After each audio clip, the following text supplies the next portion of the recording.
Hey everyone, and welcome to CommanderCast episode 312. We're your weekly source for community, strategy, and technology, hosted on our home site, CommanderCast.com, and we just popped up on EDHREC.com. What? And YouTube, and iTunes. Man. We're spreading our wings. Welcome to 2018, when we figured out that we could post a podcast in multiple places at once. I know. This is fancy. You're the wind beneath my wings, Mark.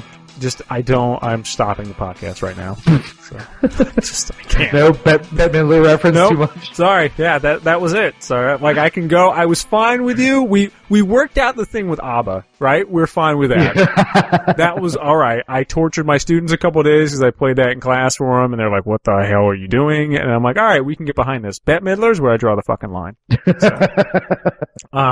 So anyway, that other person with the unfortunate taste in music is Adam. So. Hey. How's it going? It is going, man. It was good. So I like to appreciate almost all music. I can respect that in theory. So yeah, I heard it's hard sometimes. Yeah. I can't do country, honestly. Oh, come on. I mean, I've been turned around on country. See, what you have to do what you have to do with country, and country listeners out there, back me up. You don't start with new country, because I'm not a huge fan of new country. No, I can listen to older stuff. Yeah, exactly. And so you start off with the Johnny Cash and the Patsy Cline, and you work your way up. You get a little, folksy country. You get some little Guthrie in there. No, modern country is just as bad as any other modern pop music. It's horrible. They're generally better musicians, but it's still bad music. I would say you have to pick and choose. I like Miranda Lambert, so I'm not like a huge fan or anything. It's not like I'm going to a concert anytime soon. Although, interestingly enough, and because I was talking about this on a podcast, I feel like this does relate somehow, and Ward will appreciate this. A buddy of mine called me up out of the blue. Guess who's touring again? Who? The Misfits. Nice. So, yeah, buddy of mine in Jersey called me up, and he's like, dude, Misfits are coming on, and they have original lineup. I think the drummer's different. Okay. Yeah, but they have the original lineup back, and they're playing. I don't know. This is either going to be the most amazing thing on the planet, or it's going to be a fucking train wreck. Because now we're in our late 30s, and we're going to go and definitely not try and get in the mosh pit because we're too fucking old, and there was going to be those old guys. But yeah, man, they're playing in May sometime down in Jersey, and I'm like, fuck yes. So my wife and I have a song like some couples do. Our song is "Mother" by Glenn Danzig. Yeah, that's a thing. Fucking we literally text each other whenever it comes on the radio. I have to say, I was a fan of, not like I followed them around, but I saw an awful lot of the newer Misfits when they had their newer lineup in, and I'm too young to have gone to see them originally because I'm not that fucking old. Yeah. But Danzig is back together with the Misfits. I'm sure that's the sixth seal, I think, if we're counting seals to the apocalypse. So good, I guess. I guess if the world is gonna end, at least that happened before nuclear annihilation bathed our planet in fire. Hey, look, space alien punk rock is a thing that can never go out of style. Yeah, so I'm fine with that. So that's really good. Gave me a good excuse to go buy Walk Among Us again. He's fucking love that album. Yeah, so that happened. So all good things are happening. I mean, not all good things. There's a whole nother thing that's happening in our country. But for right now, that is a good thing that's happening. And I was really excited about that. So, anyway, that has nothing to do with the fact that we're on a Commander podcast. So no, let's talk about Commander. Yeah, let's talk about some cards. So you can keep up the conversation on Facebook, Twitter, definitely not the comment section of YouTube. Please never. But the comment section of our website, continues to be awesome. Oh, and a definite shout out to Jeremy too, because I forgot to mention this in the comment section there, but he threw out a nice shout out, just, hey, thanks for doing what you're doing, and I really appreciate that, Jeremy. So it is to one of us. Don't be bitter, alright? Listen. I am 100% joking. You deserve the accolades he gave you.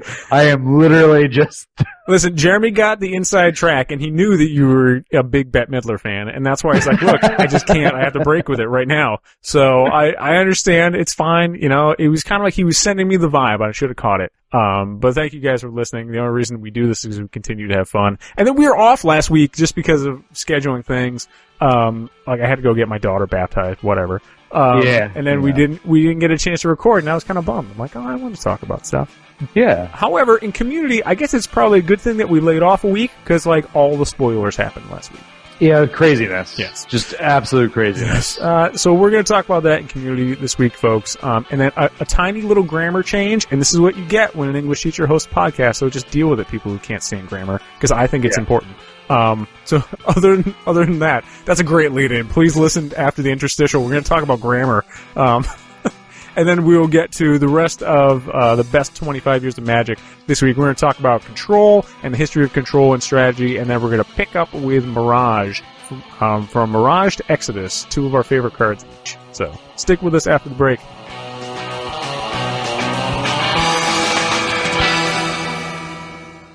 Yay. I was legit really excited when they announced this. Oh, really? About the grammar thing? Yeah. Really? I really was, because I fucking hate he or she. It's so stupid. Interesting. So, I mean, this only comes up because I literally teach grammar, so that's probably the only thing. But like the singular they just needed to happen for a long time. Even the Washington Post adopted it like a year and a half ago. So, and like the Chicago Manual of Style did. Like I've been waiting for this for a long time. We can have the plural you and we can have the singular they and just goddamn deal with it, people. So, I don't know. Anyway, Community, no one gives a shit.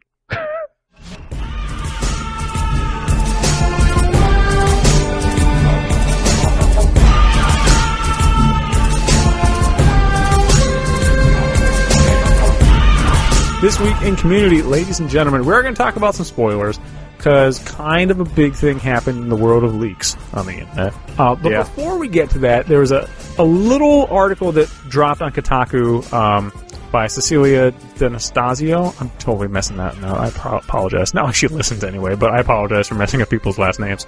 Called Magic the Gathering getting some big changes. And there were some other things in that article, and I threw a link in the notes. But the thing I really want to talk about is they moved the Oracle text he or she, as in when you're talking about players or on cards or whatnot, they're going to finally just adopt the singular they.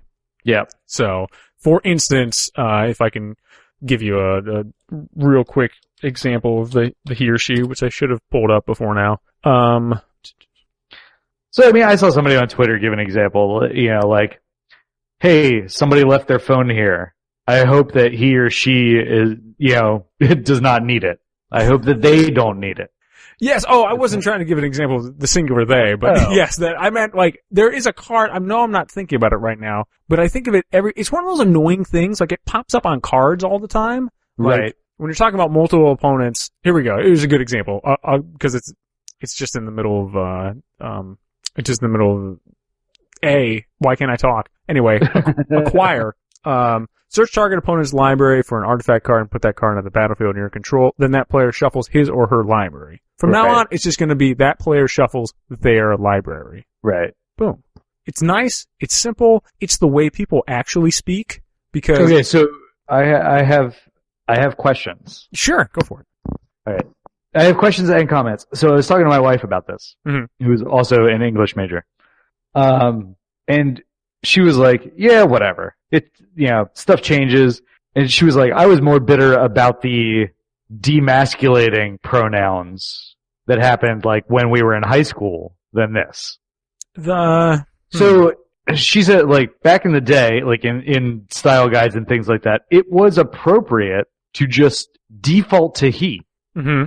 And then they switched it to defaulting to he or she. Yep. And she was like, that just makes it more cumbersome to write. So that's annoying. Yes, and I think that's the correct, like the thing they did was go to the he or she. When the correct move, I think, is to move to the plural they, or the singular they. Yeah, which is, I mean, to me is weird just from singular plural perspective. All right. So here was the thing that I questioned on Twitter, because somebody, for the record, from the perspective of why they're doing this, I don't think they're doing it to simplify text. I think they're doing it for, the people. and like gender inclusivity. Sure. Exactly. And that part, I am 100% on board. Sure. That's great. Not trying to take anything away from that. So I asked the question, well, how do other languages handle this? Mm-hmm. Right? Especially languages that are engendered, like, just as part of their language. I gave Italian and Spanish as examples. Yes. And somebody responded with, Japanese uses a non-binary, and I'm like, yeah, well, that's Japanese. It's not gendered. Right. I mean, That's not how their language is structured. Yeah. I mean, there are interesting things. I've been, recently, particularly with the DACA debate in the news an awful lot, like a lot of people have been referring to, like, the Latinx community. And at first I'm like, not being a member of that community, I didn't know what they were talking about. I'm like, Latinx? I'm like, this isn't like TEDx or something awful. This isn't like some awful West Coast, like, Yeah, I've not heard of this tech Illuminati thing. So, like, you would say Latino or Latina, right? Because it's gendered. Latinx is a way of apparently expressing a Latin person variable gender. Exactly. Yes. So Interesting. Yeah. So, like, I do think other languages are doing this. They're just doing it slightly different ways because obviously the language is different. Right. So. Well, I mean, because the problem that I ran into when I was looking at it was, I was reading All Is Dust in Italian, which I speak at a rudimentary level. And what ends up happening is, there's like subject, verb, object alignment, right? Sure. Where all of them have to be the same gender. Mm-hmm. And so, because it's talking about permanence, it's masculine, and so everything else in the sentence is masculine. Yep. So, like, if you were to change it in that language, I think it becomes more cumbersome. I know we're talking about English and we're not talking about it, but I just wonder, like, the release notes were specific to English. I'm just wondering if they considered other languages and what they were doing. I mean, I'm sure this does present some kind of strange translation obstacle for them. I don't know. I mean, like, I didn't study Spanish or French in school or Italian. Like, I studied German. German has a neat little way out of it. There's a neutral. There is a neutral? Okay. Yes. So, like, in German, there's a der, die, das. Der is masculine, die is feminine, das is just neutral. Like, das Automobil. Like, there's no Right. There's no and gender. It's not an it. Because there's kind of that concept of the third pronoun in Spanish and Italian, but it's more like an it. Yeah, I mean, I guess that would probably be it. It's referred to as, I mean, I'm not a native German speaker, so I wouldn't know, but the way I was taught was that it is just neutral. It's like, it is not like an it is just neither one gender nor the other. It would also, I mean, this would probably be very specific to German, but they use that for an awful lot of words like automobile that were taken from other languages. Right. So I would imagine that probably happens an awful lot with fantasy names, because fantasy titles, or, fantasy nouns, because they're obviously things taken from other cultures. I don't know. And also, like, if you go through, if you're learning those, I remember one of the hardest things about gendered nouns and gendered verbs, it was like how they decided, or maybe they didn't decide. They probably didn't. It probably just over time, like, why is this thing male? Like, that doesn't make any goddamn sense. It doesn't have, well, first of all, it doesn't have the equipment either way. So, like, why are you calling, like a lawnmower male? Like, that doesn't make any sense to me. Or, like, why are you calling, like, this house female? Like, I don't get it. So I don't necessarily think it's a big deal. And from a language standpoint, like, I'm so glad they stopped doing the he or she thing in English, because that's not the way anyone speaks. You know what I mean? So that is true. It is adopting a mode of speech that is much more consistent with how people actually speak. Yeah. And I have always been, like, as an English teacher, I think there are two ways. You can be like a strict grammarist. You can be very nitpicky. You can be the type of teacher that corrects people's grammar as they speak. You're like, oh, I thought that concert went very good. They're like, oh, actually, I think it went really well. That drives me nuts. Yes, like, you should burn in a fire if you do that. Like, don't do that to people. Like, just don't correct people's speech, probably, unless they're saying something really horrendous and you're in the middle of offending someone. Like, that's a good, like, rule to live by, I think. Like, maybe don't ever do that. But anyway, but don't be a trash human. So when you say, like, the other side of the grammarist is, like, being a linguist, or the more linguist central, meaning, like, if you think that the primary mode of human expression is speech, because it is, you don't need to be taught how to speak. You do need to be taught how to write therefore, like, writing should resemble how you speak and how people really speak. You know what I mean? Yeah, fair enough. Otherwise, I think, and this is, I guess, more of my leftist leaning roots, but I think that's those things, like when you correct speech, you're more doing like cultural signifiers, and you're putting people into classes based on, you know, the types of education you have, which come out in the times of writing, you know, more formalized writing versus more colloquial writing, that kind of thing. So, long story short, this is a really long walk for changing he or she to they. But I do think it is both an inclusive and simpler and just more streamlined way to say shit in Magic and in English. So fair enough. Yeah. Fair enough. So that was the little aside. I was really happy. I don't know if anyone else ever has linguists comment. Yeah. If you care, I suppose, about the grammar of your cards, sure, I don't know. Hit me up, man. Anyway, we should probably talk about some leaks. Some of the leaks? Some of the leaks. So, I'm getting older, and things don't hold together as well, so some of the leaks. That is also true. My shower's leaking. That's a pain in the ass. Oh, so, wow. That's real bad. That is. I mean, it's not just, I have to order a cartridge. Big deal. So, yeah. Anyway, hey, remember when we had to wait for, like, trickles of leaks here and there? What if we just got, like, half the set all at once? Oh, God. Yeah, that's real bad for Wizards.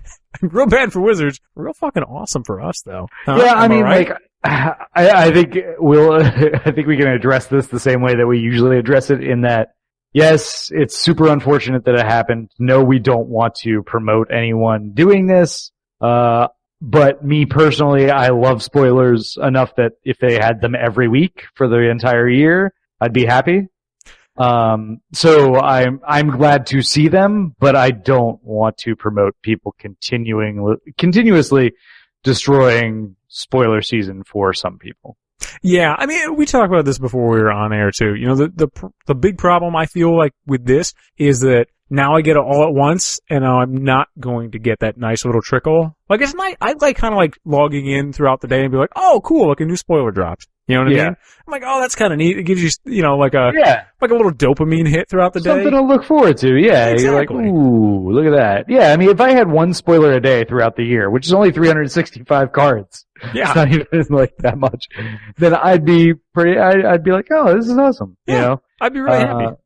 But yeah, so we got half of Dominaria. Yeah, so we got 140 spoilers the other day. That was a lot.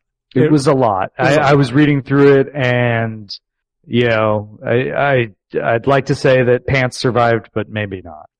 I remember I saw it because I got the email from you, and then because I this is how like up to date I am with social medias. Yeah, that's right. I said social medias. Fucking deal with it.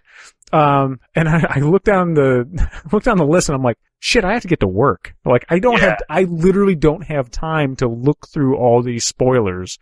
And like, even at work, I'm just like, well, I'm at lunch, but I don't have time to eat lunch and through all the continue to look through the spoilers. It took me like a day and a half to get through all the spoilers. So. Right. And, yeah, they're pretty awesome though. So. Yeah, I mean, I was pretty happy with most of it. You know, there's some things I don't like about it, but I mean, that's going to be true of any Magic set. Some interesting notable things that they did were slapping the word legendary on literal everything. Yeah, baby. We now have legendary sorceries, planeswalkers, and they talked about this change before. Planeswalkers will all be errated to have the legendary super type. Yep, that makes sense to me. So. That makes sense to me too. I mean, you essentially had the legendary rule anyway for planeswalkers. So that streamlines it. Just take out the planeswalker rules and just, you know, legendary rule it, which makes a lot of sense. Yep.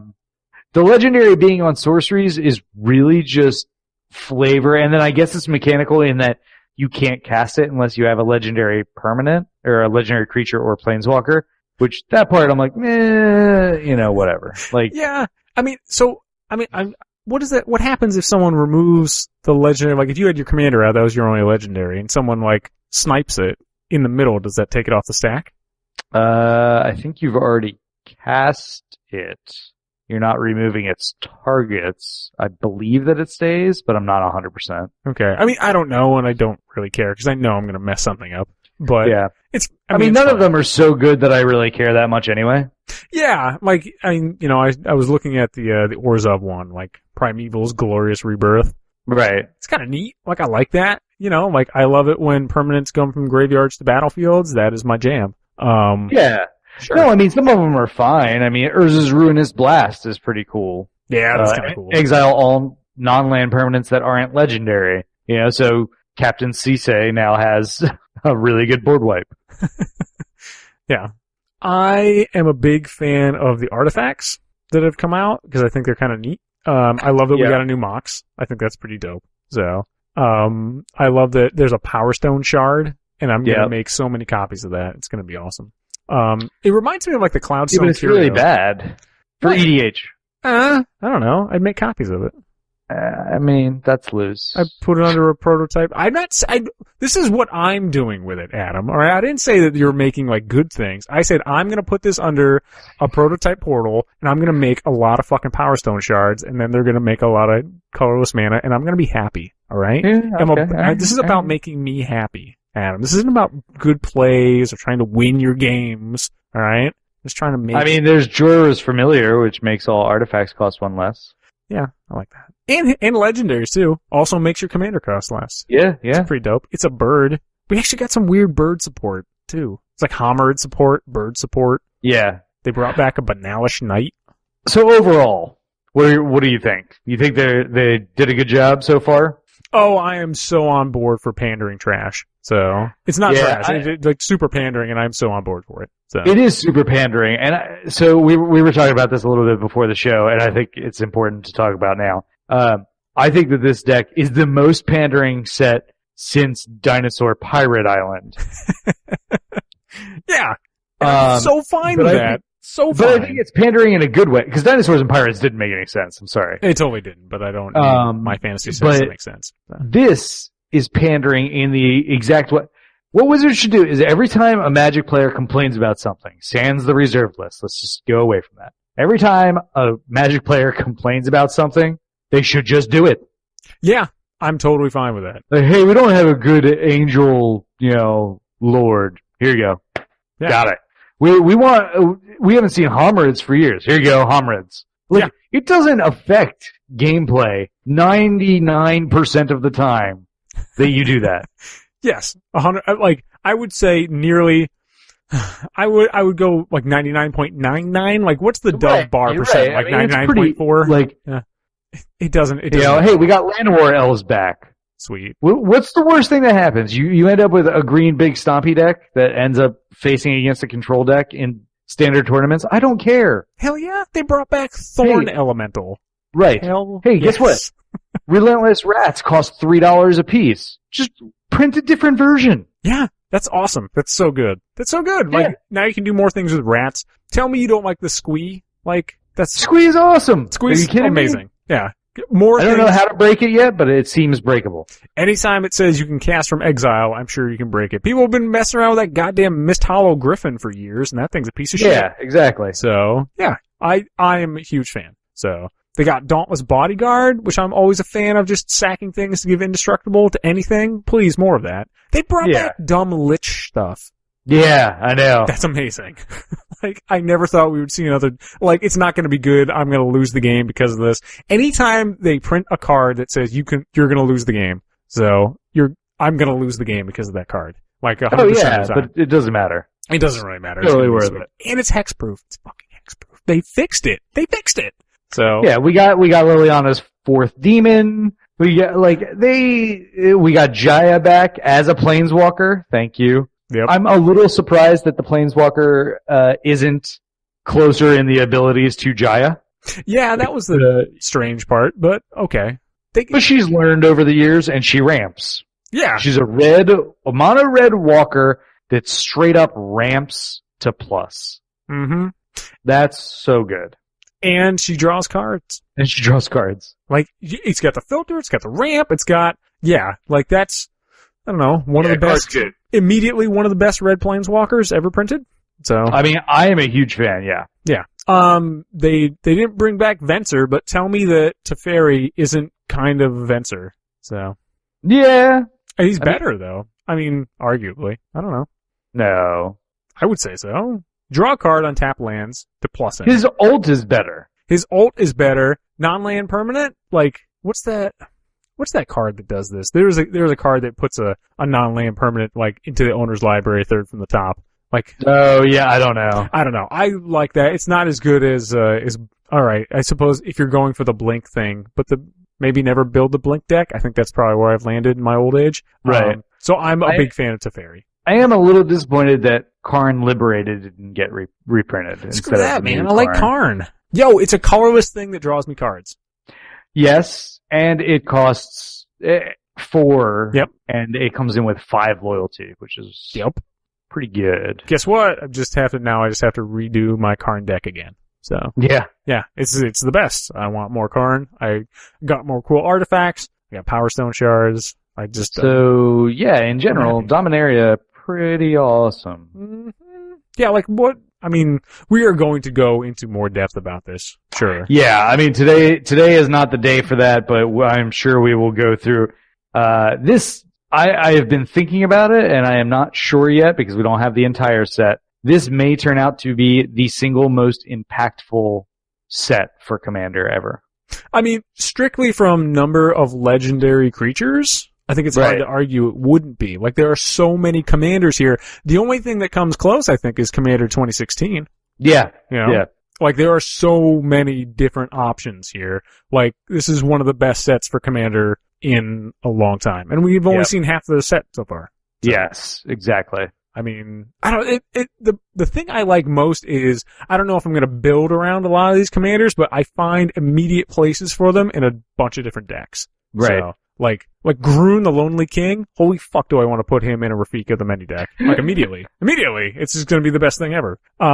There's so many cool things to do that. There's I can't decide if I want to put that new legendary vampire in an Olivia Voldaren deck or make the Olivia Voldaren deck that guy, like the Kazaroff deck. Yeah. You know? And I'm like, oh, like a black deck that splashes red is perfect for vampires. Like, I know there's other awesome vampires now too, but that's kind of what I want to do with my vampire deck, and this is just perfect. So.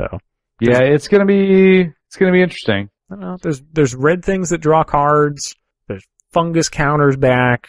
There's a card that says Mirage on it again in Magic. There's a card that goes infinite with Godo. Yeah. And also, I mean, as long as we're talking about it, another reason to rebuild my Godo deck, because I just got a copy of Lu Bu the other day. Oh, nice. Yeah, I found it on, thanks to you, because I didn't know they made a special edition. I found it on Troll and Toad for $5. Oh, nice. There you go. It was super awesome. So, again, amazing things. Yeah, I'm a huge fan. I don't know. I'm a huge fan of all of the things. I don't know. But yes, if you would like to see the spoilers, then it will be linked in the description. If not, I don't think we've read all that many cards, so we didn't spoil too much for most people. Yeah. Sorry, Jeremy. But I feel bad. I gave him a shout out at the beginning of the show because he's awesome. And now I'm sure he's going to be pissed at us. So, I'm sorry, man. I mean, we just couldn't, I don't know, have pity on us, man. We couldn't not talk about spoilers. How do you not talk about 140 cards that have been released that are all, built for EDH? Yeah, seriously. How many of these things I didn't do the percentage, but at least 25%, I'd say rough estimate, are legendary. How can we, how can we not? So, anyway, so we will talk about that in more depth in the future. I left the link up there to the Mythic Spoiler page. It's not like you couldn't just Google it now and just go find it. But these things are amazing. So you could probably go check them out. That's going to wrap up community for us this week, folks. Next in strategy, we're going to talk about the history of control in Magic, and then in technology, we're going to talk about two of our favorite cards from each set. So this week, starting off with Mirage. So stick with us, ladies and gents, and we'll be right back with strategy.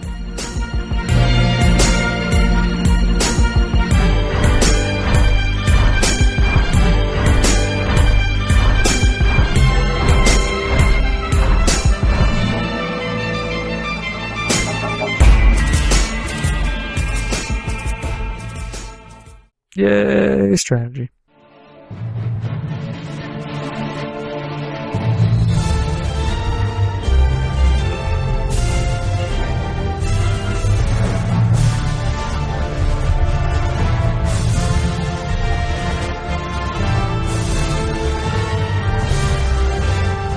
And this week in strategy, going back to our 25 years of Magic retrospective, we started off last time talking about Battlecruiser Magic, some of the origins of the format, some of the things we used to do back in the day. And now I want to talk about Control, but thank God Adam is here, because if there is a strategy I am uniquely not qualified to talk about, it would be Control. So, Adam. So yeah, Control. I love it.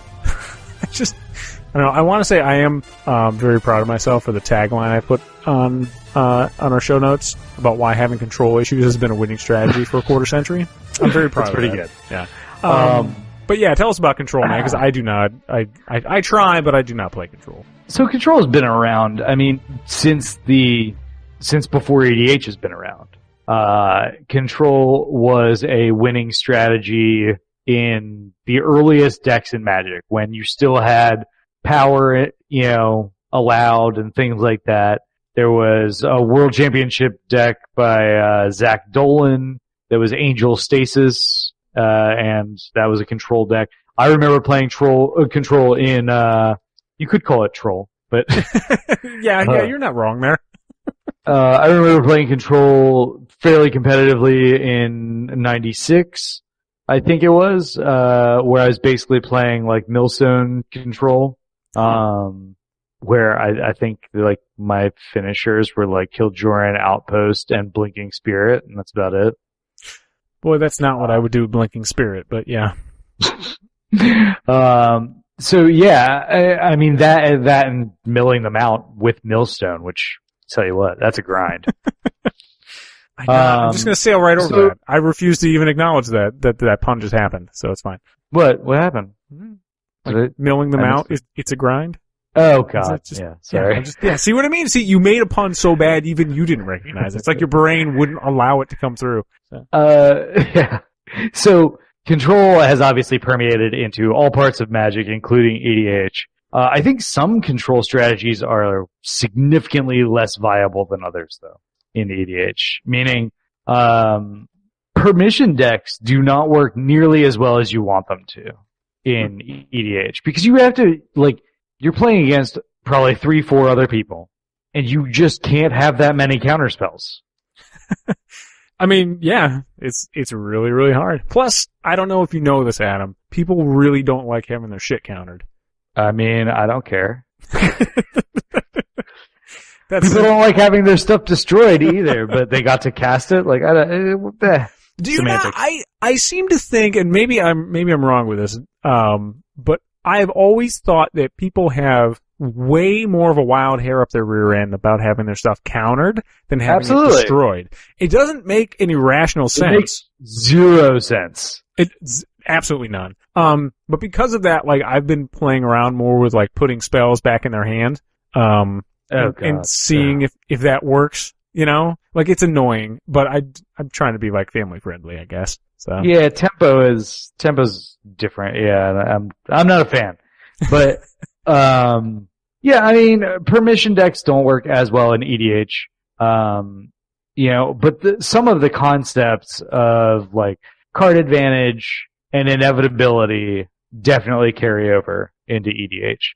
If you're playing a control deck, typically you are trying to control the board state, meaning this is where people get it wrong a lot of times. You're not trying to counterspell everything. You're not trying to destroy everything.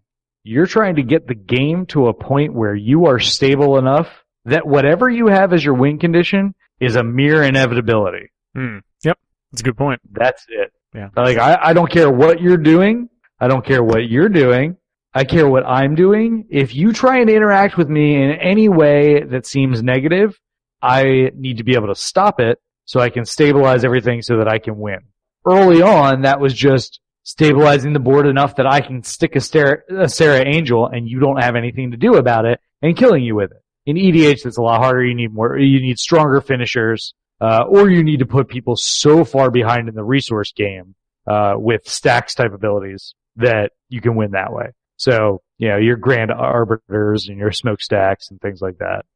Yeah. I mean, I think it's important to note, like, I remember this is a good bit of wisdom that I gleaned from Andy in the show way back in the day. But, if it's not coming your way, let it resolve. you know? Right.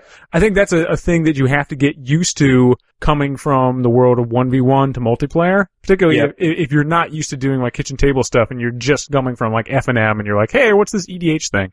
Like, you see a big threat, you don't have to do anything about it unless it's coming right at you, you know? Right. Like, just kind of, if you have enormous board state sitting to your left, well, if the guy is then attacking to his left, like, don't worry about it. For now, anyway. Because he's whittling down something else. Like, I think multiplayer control is definitely its own thing. It is related, but not the same thing. And I think that's kind of what you're talking about, where, you know, like, you can't possibly have enough answers to answer 3 other players. Right. It's just not physically possible. You only have 100 cards in your deck, right? Yeah, the only reason you would derivate from that concept, because, I mean, that's exactly what you do. You know, if something's not coming at you, then you leave it alone. The only time that you would derivate from that concept is if you're trying to make a political play. Yes. You know, like, I have a counter spell. That spell is going to put him out of the game. Maybe I can get on his good side, plus it gives another target still for my opponents. You know, saving him might actually be beneficial to me in the long run. Yeah. No. I think, you know, back in the day, this was a lot easier. A, because the card pool was a lot simpler. B, because most of the time when you played, like, I don't remember, I mean, you can say what your experience was, Adam, but I don't remember multiplayer being a thing back in the 90s. Two-headed giant. Not often, no. Yeah, like, I remember doing a couple of two-headed giants and thinking, oh, this is kind of neat, but like, multiplayer, 4-player multiplayer was not a thing that we did in Magic. So control was very much more straightforward. Yeah. I would think. You know, you're just locking down one person, you're just countering one person's things.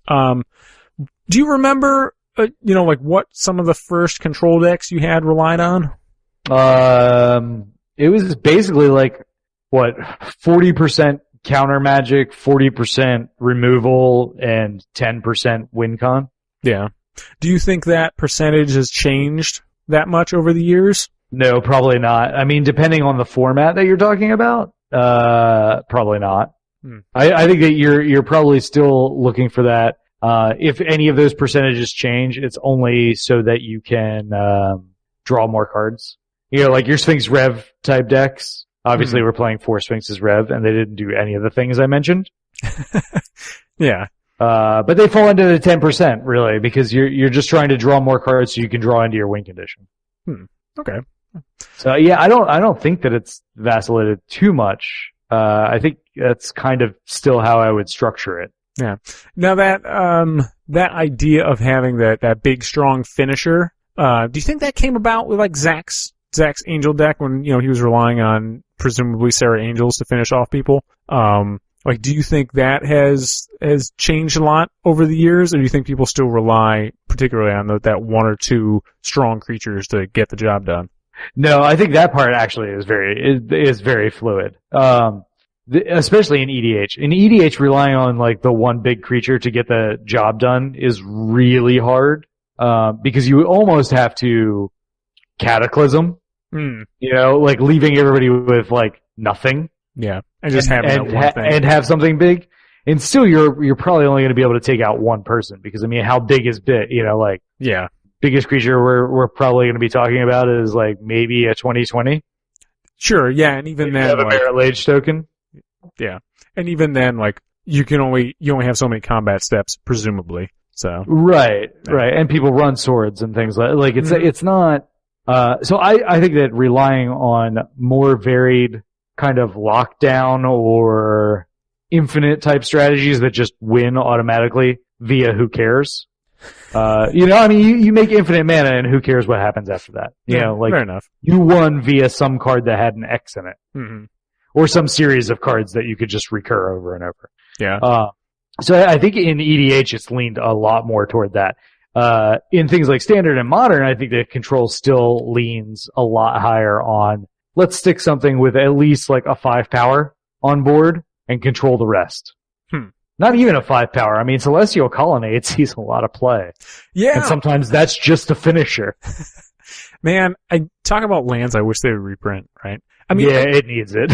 I can't even complain. Like, they just reprinted the filter lands, you know, in Masters 25, which which is awesome. It's amazing. Great ad. I kind of wish that Manlands had come back too. So, sure. Yeah. Now in EDH, do you think that it is more common for people to rely on like you said, like roll up a big Exsanguinate or something to hit the entire table? Like that's inherently less fragile, I would assume, than a permanent, you know? Right. So do you think control strategies tend to go like spells route more than finisher route now? That's how I've been doing it anyway. I mean, it makes sense, I would suppose. Like you don't get the target. I mean, I use, like, I've tried to move away from Exsanguinate because people just get salty about that card. Yep. But Torment of Hailfire really just does the same job. So. Yeah, I love that card, man. It's so good.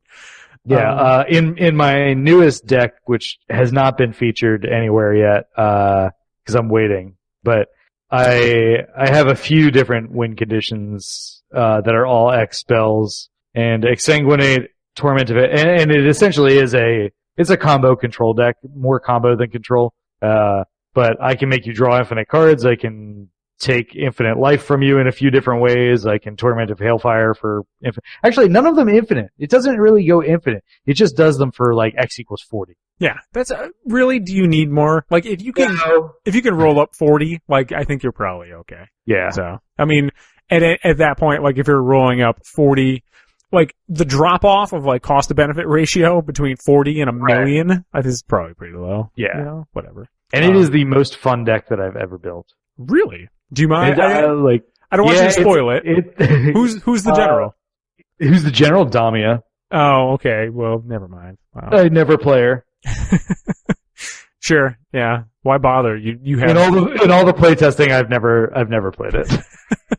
Why bother when you have the 3 strongest colors in Magic? Right. I mean, yeah. Do you really need it? Answer no. So. Yeah, it's real good. Yeah. Yeah. I would imagine so. So. Shocker. You really like a combo control deck. Where did that come from? Yeah, I know, right? All right. So, before we kind of round out this segment, because we do have an awful lot of cards to talk about in technology. Which I'm not going to lie is always my favorite part. Like, just going back through and looking at the cards and whatnot is always my favorites.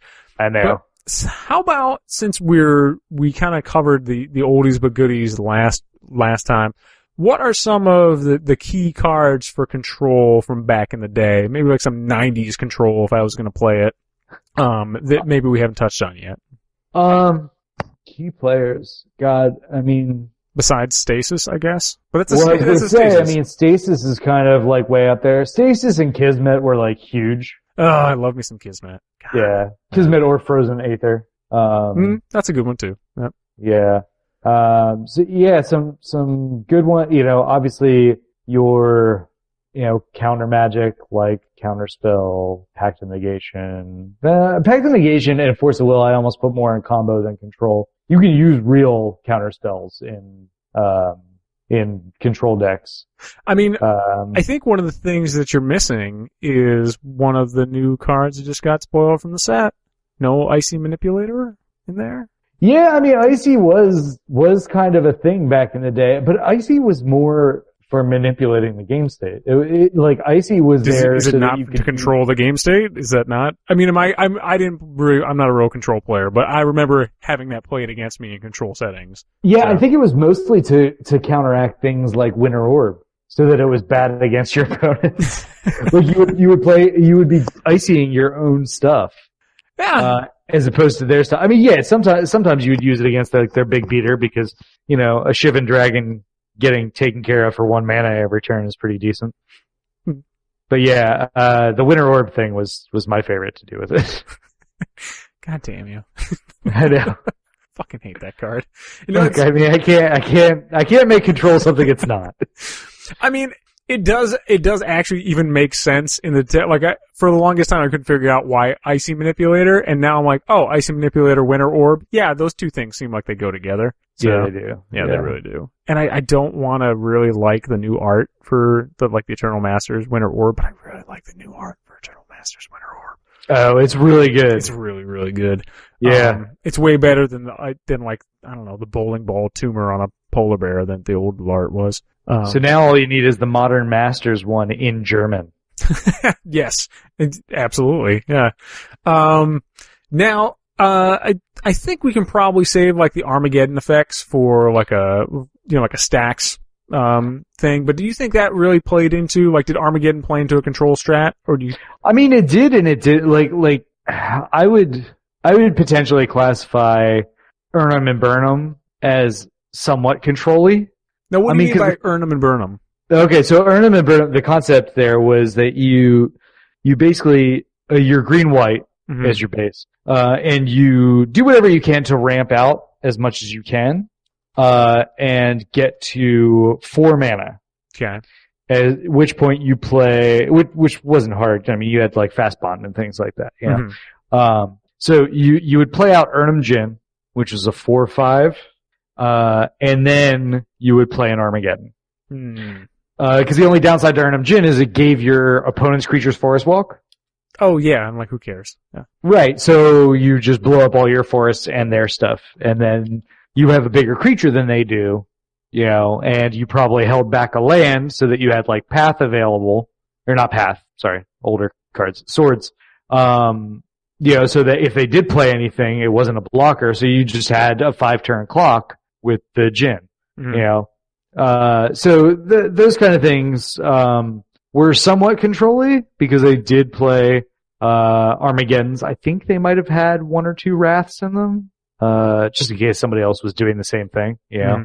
Somebody plays an Earn 'em and they have a couple Land of War Elves out, you can blow all that stuff up before they get a chance to Armageddon. Sure. But yeah, Armageddon definitely goes in control-y type strategies, but Armageddon falls into the control strategies where you definitely do want that closer. You know, in most cases it's going to be enchantment based or creature based. And is a lot touchier playing in EDH. We have a lot more beef with people playing Armageddon in EDH than anything else. Not because MLD is bad. We need to talk about MLD.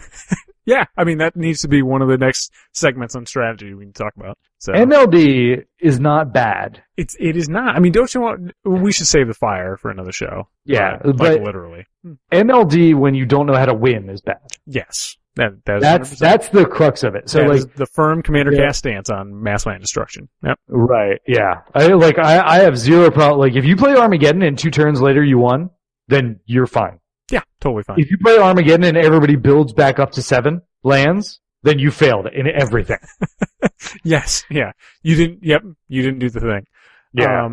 Now, so yeah. Last thing to kind of round this out, because I don't think this fits into its own little strategy, but I noticed that in Zach Dolan's Stasis Control, you know, the Angel Stasis deck, he does run an awful lot of like control magic type effects. Like he has 2 Old Man of the Seas. Yeah.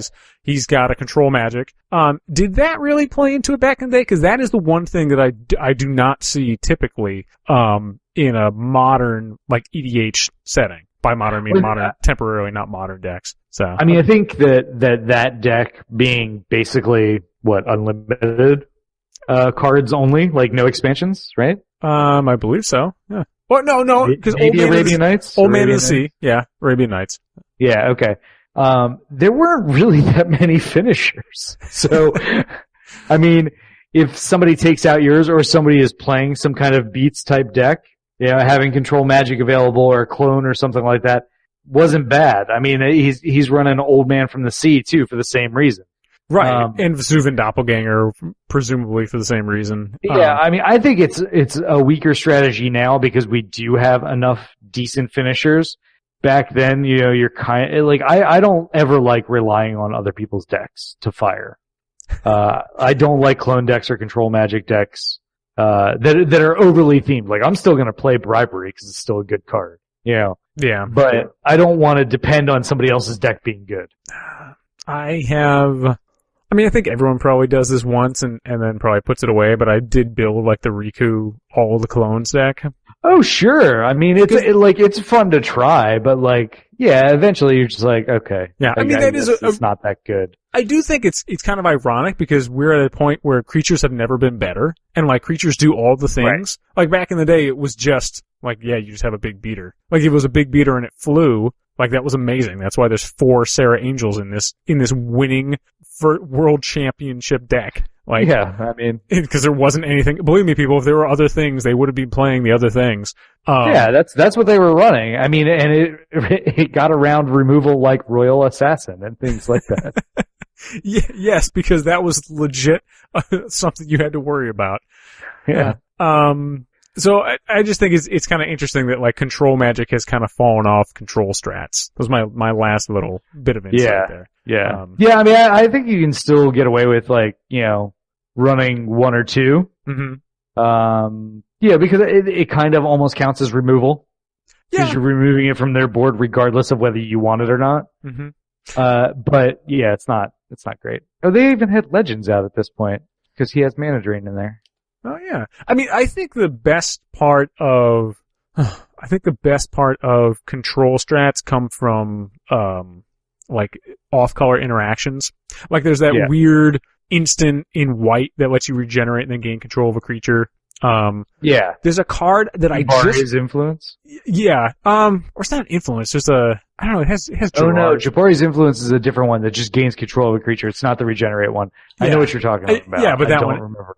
And then there's a card that I just found and I immediately bought like 3 copies of, called Ritual of the Machine from Alliances. That card's good. That card's really fucking good and I've never seen it before. Again, one of the reasons I love doing this cast and love playing Commander, I can still play it. I can still find cards that like, I'm like, where the fuck was this card my entire goddamn life? Alliances is awesome. Alliances is kind of secretly one of the best sets. So, yeah. Anyway, I'm gonna walk away from that statement pretty carefully. Then to wrap this up, any other last minute thoughts about control over the years, Adam? No. Control is awesome, but it's grindy. Play control if your play group is okay with it. Like a lot of play groups are gonna hate this. Yeah, that's a fundamental. This is like one of the three or four cornerstones of Magic strategies, right? Combo, control, and aggro. Yeah, like this is kind of it. So, I mean, don't get me wrong, I'm not a huge fan of control. I want to play my giant creatures and beat you in the face with them. Hence, combo and aggro and mid range are much more common in EDH because people don't want to be controlled out of the game. They don't. Nope. It's not fun. It's great for competitive Magic. It's not usually super fun for anybody other than the control player, which I admit it is. But yeah, I mean, it is something to consider. Like having control elements in a deck in something like a combo deck is probably much more fun for everybody than just playing a strict like stacks combo deck or control deck. Yeah, probably. And I mean, you can have like aggro control too. Like I think like control as a flavoring to a deck, I think is more socially acceptable than just having a strict hardcore like Well, I mean, every deck control. needs to have some control to it. Otherwise, you're just going to get rolled over by somebody else. Look, man, sometimes I just want to play tokens. Right? Yes, but if you can't remove them doing the same thing, then it's a problem. What if I just play more tokens than they can take care of? What if I just play all the squirrel tokens? I mean, yeah, that's a thing you could do. I think I've just invalidated your argument. Thank you very much. So yeah. Doesn't a disenchant just end that? I don't know what you're talking about. So we're going to move on to technology this week. So I'm just going to bury my head in the sand. It's fine. So thank you for sticking with us, folks. I think I don't know. We should probably do Mass Line Destruction next. I think. Yeah, that sounds good. Talk about, yeah. So we'll probably cover that next time. But for now, in technology, we're going to talk about our 2 favorite cards of each set. We're going to start with Mirage and end with Exodus this week. Which is, I admit I did that on purpose, at the end of the show. So, and I thought I was really clever, but it's whatever. It's pretty good. Yeah. So, stick with us, folks. Don't exit just yet.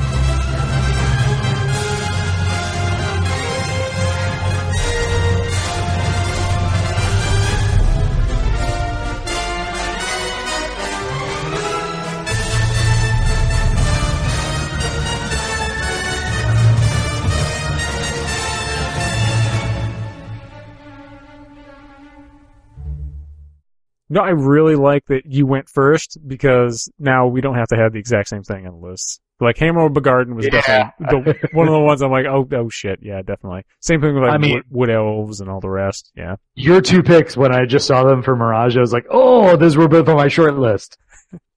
How can it not be, man? Hall of Gemstone, one of my favorite cards of all time. So. Withering Boon is one of my favorite cards. Yes, absolutely. Beginning of color shifting.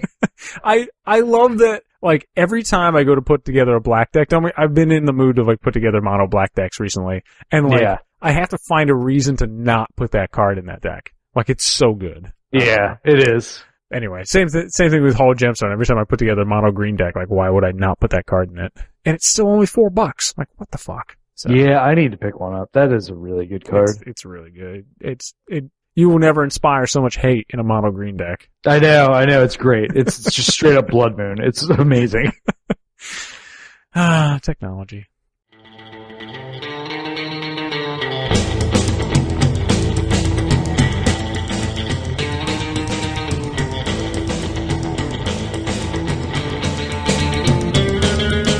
All right, ladies and gentlemen, now on to the main event in our best of 25 years of Magic shows. Definitely my favorite part of these shows is get to talk about the individual cards. So, I know.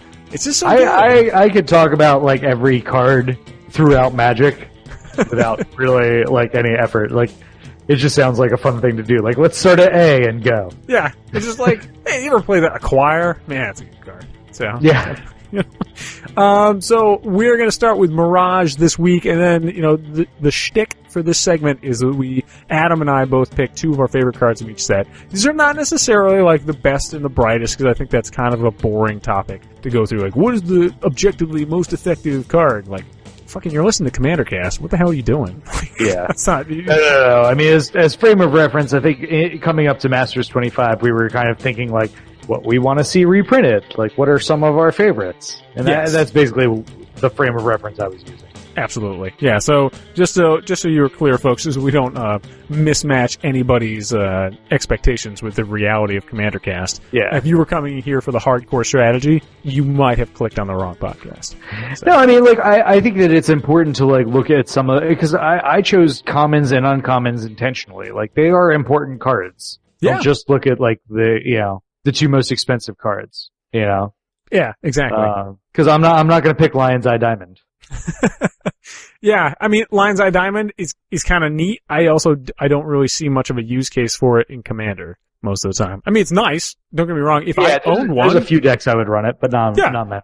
I mean, would I run it in a Cheerios deck? Like, fucking A, yes. Yeah, of course. Duh. Like, I would run, like, all the Moxes that I could legally in a deck like that, but, whatever. So, let's start off with Adam. What's your first pick here? All right. So my first pick, I think I picked because it's very representative and it was a very powerful card back then. I got Hammer of Bogarden. So Hammer of Bogarden is 1 red for a sorcery that says Hammer of Bogarden deals 3 damage to target creature or player. And then it also says 2 red to return it from your graveyard to your hand. Activate this ability only during your upkeep. It's just recurable burn. Like, this is a good example of something that could be a finisher in Control. Yeah.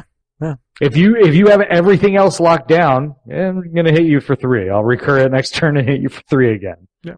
I do have to say that, I mean, it's probably because it has that hammer and anvil thing, but every time I see someone write out Hammer of Bogarden, I think they're talking about Anvil of Bogarden. Which I do actually like. Yes. But is also from Vision, so would not fit for this category. But no. I do like and own a copy of Hammer of Bogarden, and I do think it is awesome for recurring. Particularly in, like, if you're just running, like, a mono red deck that doesn't have a lot of recursion, get some Hammer of Bogarden action going on. So. Yeah, I mean, I like this card a lot. It's super fun. I think they probably could have even downgraded it if they reprinted it to an uncommon, and it would have been fine. Yeah. I think they really should do something about the art, though. The art is a little wonky, but, like, when you opened these back in the day, you were very excited. This was a big card for that set. Yeah. It's so ugly. I can't deal with a lot of Ron Spencer sometimes. I know someone out there is like, Ron Spencer is their jam, but I can't always. Yeah, fair enough. Anyway. All right, what's your first? Your first is hot. Yes. So my first one is one of my favorite cards in mono green, period. Hall of Gemstone, which I am always amazed does not cost more. Like, this deck has been printed here and in, like, a gold bordered set. Yeah, that's it. And it's still only like $4. So, yeah. Hall of Gemstone is 1 colorless and 2 green. It's an enchant world. important. At the beginning of each player's upkeep, that player chooses a color until end of turn. Lands tap for mana, produce mana of the chosen color instead of any other color. I love it. I love this card so much because I love monocolor decks, and I still have a friend, I say friend maybe in like loosely quotes, who always shits on me when I play monocolor decks. They're like, why would you ever do that in EDH? I'm like, because Blood Moon and Hall of Gemstone. Yeah, these two cards, yeah, they definitely answer that nicely. And also because monocolor is awesome. Sometimes I don't want to worry about fixing my colors. I just want to smash you in the face with shit. Yeah. And Hall of Gemstone is amazing. I love this card. This card is so strong. I am surprised I don't see it more often. I can say I may or may not have intentionally put more of these cards in decks once Commander 2016 came out. So I might be that person, but I don't really give a shit. So it's an amazing card. You should definitely pick them up because they are on the reserve list. And it's amazing, and it's not going to stay $4. So yeah. Adam, what's your second card? My second card is Dissipate. There were not a whole lot of counter spells back in the day. There were some real good ones, and I think that when they started increasing the cost of them, they did it right the first time with Dissipate. And they haven't done it right since. They haven't got it great since. Let's put it that way. Yeah. I mean, there is, like, it's hard to say. It's funny, for the amount of times I'll look over deck lists and I'll see, like, cancel in the deck list and I don't see Dissipate, I always think to myself, what are you doing? Yeah, exactly. You know? I mean, Dissipate is just strictly better than cancel, and it's, very good. It's 1 blue for, an instant that says counter target spell, remove that spell card from the game. So it exiles a spell instead of countering it. It's fantastic. Yeah. And it's got some sweet Richard Kane Ferguson art, which you can't really make out what's going on, so I'm down with it. Right. Actually, important to note, it does not exile the spell. It does exile the card. That there is an important distinction. It counters the spell, exiles the card. Oh. Okay. I don't, I'm gonna just, you can't see me nodding and just kind of blank-eyed staring. Oh, okay. So this can't counter Supreme Verdict, but things that say exile target spell can. Because it's not countering it. Ah, gotcha. So it's a small, very niche distinction, but it's true. Okay. Sure. Yeah. I'm gonna keep doing that thing where I'm just like, yeah, and I'm just gonna shake my head and then, okay, we're gonna move on. So continuing on the counter train. Yeah, baby. Also on the interrupt train. Remember, important back in the day. So my second card from Mirage was Withering Boon. So Withering Boon is 1 colorless and a black. Still one of the most amazing cards. Still has not been reprinted. It's an uncommon, too. Don't know why. Probably because it breaks the color pie in half. As an additional cost to cast Withering Boon, pay 3 life. Oh shucks. And then counter target creature spell. Yeah, I mean, it's, what is Essence Scatter, right? It's Essence Scatter, but you have to pay 3 life also. Mm-hmm. So if you think Essence Scatter is good enough, then playing this should not be a second thought if you're in, a mono black or something where you don't have that. I like this a lot. Yeah. There is something that can be said for, the hatred that you might get from this. Maybe just because, they're not expecting it? Well, they're not expecting it, and it's a counterspell, and people don't like counterspells that much. And you're in black, why didn't you just kill it when it hit the battlefield? It's gonna beat their argument. Yeah, my argument is, some things, I swear, you can't let hit the battlefield. There's so many amazing ETB triggers in Commander nowadays, you literally can't let some cards hit the battlefield. And Robert Bliss. So. Yeah, and there's that too, because I don't know what's going on in that art, particularly in the nether regions there, but I'm just gonna let that one. I think they're all supposed to be loincloths, but they all look very weird in all of Robert Bliss stuff. Sure. Yeah. I mean, this whole thing, I'm not sure what's going on. Honestly though, if you think about it, there's a nice theme we have going on here, because she has, I'm assuming it's a she, the same hairstyle as the dude from Hammer of Garden. So, maybe it's you're right. Maybe it's the same person. I don't know. Maybe that's just a popular hairstyle on that plane. We don't know. I don't know. Who am I to judge? But yeah, Withering Boon, still amazing, still 75 cents. I still buy, every time I put together a mono black deck, I'm like, I need more copies of this card. So, Next one, we're going to move on to Visions, which is one of my secret favorite sets. So yeah, Mirage Block in general was probably my favorite time in Magic. I am, the first time you said those words that came out of your mouth, I definitely did the side eye, and then the more I look back at that block, I'm like, it's real good. I play like a shitload of cards from this block. Yeah, it's real fun. Yeah. So my next one is Natural Order. 2 green for a sorcery that says, as an additional cost to cast Natural Order, sacrifice a green creature. Search your library for a green creature card, put it onto the battlefield, and then shuffle your library. This was reprinted in Eternal Masters, but you know what? I think that it needs another reprint, and that's why I chose it here. I also don't think it needs to be reprinted at Mythic. I think it could have been reprinted at Rare. This is just a fantastic tutor / way to cheat giant things into play. Oh my god. I love this card. Yeah. I mean, this thing was rolling before the Eternal Masters one. This was rolling at like $50. This is an expensive card, because it's amazing. So. Yeah, it's a second Crater Hoof. Yeah. And, I mean, for all the things, like, just think of all the things you could do at 4 mana, like on turn 4, that you could put a creature directly onto the battlefield. Think of all the ways you could win. It's really good because of it. So, yeah. Now that it's like $14, I keep thinking of picking one up. But I do kind of want it to drop a little bit more. But what are the odds it's going to drop, though? Like, this is amazing. This is like, I think it's too far out there to say this is one of the best sorceries in green. It's easily one of the best sorceries. Yes, I'm not the best, but it's definitely like, it cracks the top 10 for me.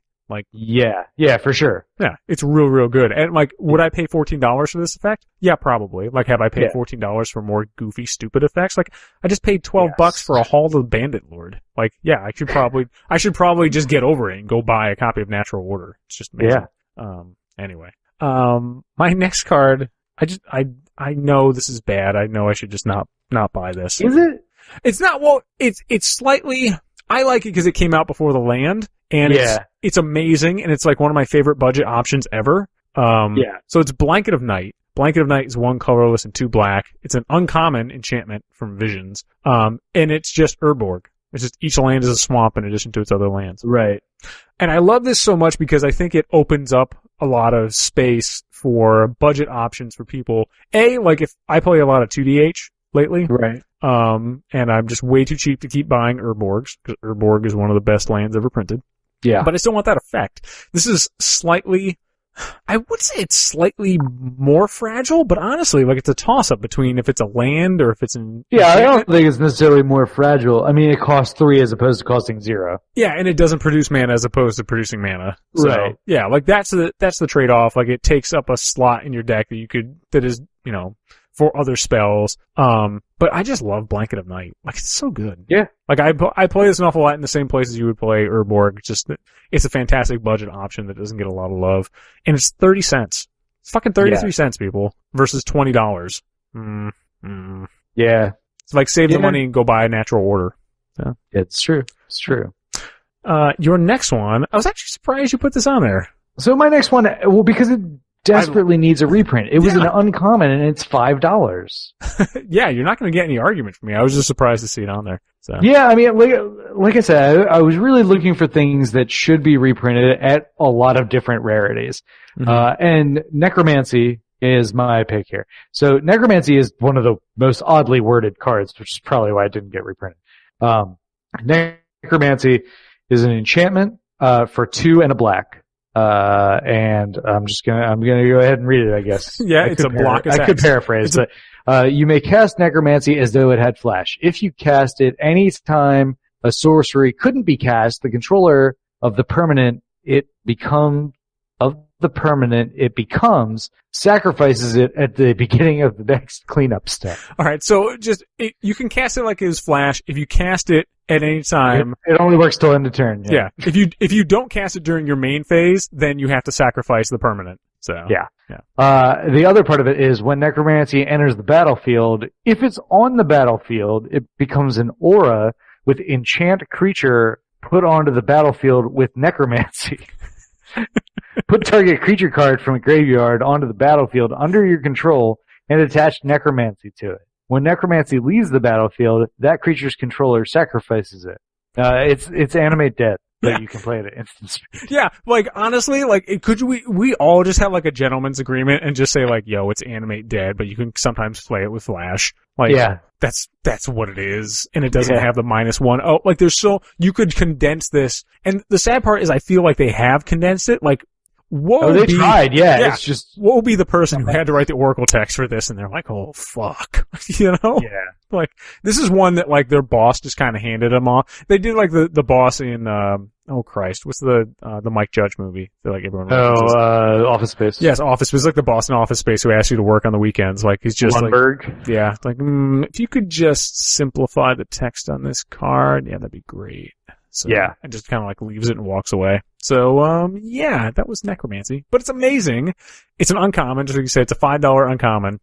And it's really it good. needs to get reprinted. Yeah, it's really, really good. There's no reason it shouldn't be reprinted. It's just been kind of overlooked. I think, honestly, they just don't want to have to put that brick of text on a card. Like, I think they might I think they literally might run out of space.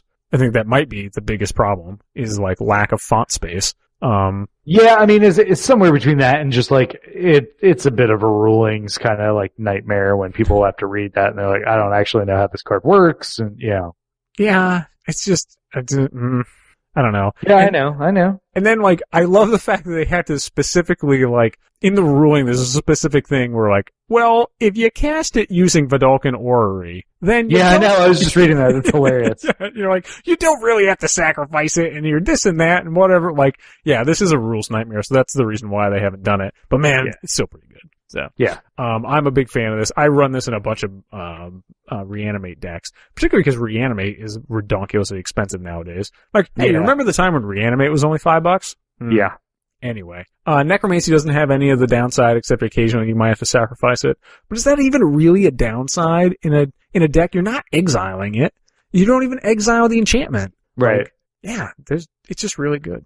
So what is your next pick from Visions? So my next pick from Visions is a card with some truly astoundingly bad artwork, that I still really love, in spite of it all. Retribution of the Meek. Retribution of the Meek is 2 colorless and a white. Bury all creatures with power 4 or greater. Yep. I hate the fact this is on the reserve list, Adam. I hate. Oh, that's why it's expensive. I was looking at it, I was like, how has this not been reprinted? It's $750. Yeah, if only there was an official policy that covered it.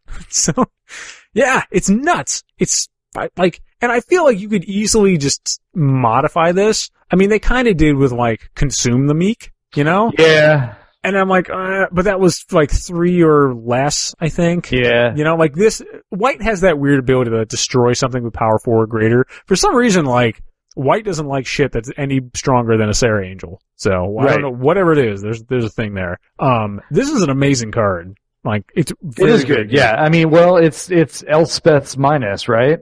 Yeah. Mm-hmm. I mean, which is very useful and part of the reason why Elspeth is so good. Yep. I know they're never going to reprint it because of reasons, but man, I wish they would just take that effect. Like, what do you think? Could they take that effect and just like tack something onto it so then they wouldn't technically be there's I don't know exactly. I mean, I'm not a lawyer and I don't work for Magic, and why? Why not? Yeah, but there is a certain level of you can't make it a functional reprint. So yes, if you can argue enough that like maybe changing of casting cost, maybe changing the sorcery to instant, maybe tacking on some second ability. Yes, as long as you change it enough that it's not a functional reprint, I think you're allowed to do it. Yeah, I mean, there is kind of a functional reprint of this. It came out, I think, in one of the commander sets. It was Destroy All Creatures, Fell the Mighty. That's it. Destroy all creatures with power greater than target creature's power. But it's also 2 mana more, so it's like 4 colorless and a white. That's also an amazing card, by the way. Well, yeah, I mean, in a token deck, that basically like blows away everybody else's boards. Yeah, it's awesome. So, there's like Wave of Reckoning, which is also kind of similar, but that's, you know, I don't know. It's really good. And I wish they had more of them. So. Yeah. Anyway, that's kind of going to be like a running theme for this anyway. Adam, let's move on to a set that doesn't get a lot of love for probably obvious reasons. Portal.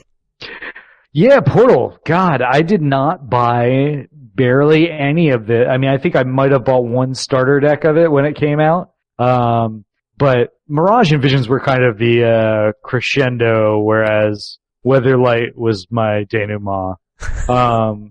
Look at you throwing out the French words. You know, which I used to think was pronounced denouement. Hey, that's all right. So, but yeah, Portal. Yeah, I didn't play much of it, but it had a few, not many. Man, when I was looking through this stuff, I was like, "Oh, Portal really was pretty bad."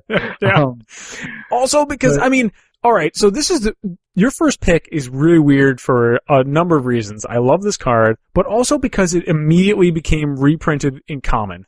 Yeah. Has there ever been a card that went straight from rare to common like this? I don't know, but I mean I can't believe that they did that from Portal to Exodus, where we'll end actually. And the Portal art was awesome too, because it had Rebecca Gay art. So was the Exodus one. Exodus is also Rebecca Gay. No, they're two different pieces of art. They are two different pieces of art, but I actually think I like the Exodus one slightly better. Although I like the Portal one too. I don't know. It's tough. But anyway, Wood Elves is a commander staple, in my opinion. It's a 1/1 for 2 and a green. It is an elf scout, and when it enters the battlefield, you search your library for a forest and put it onto the battlefield, and then shuffle your library. Not enter the battlefield tapped, just put it onto the battlefield. Yep.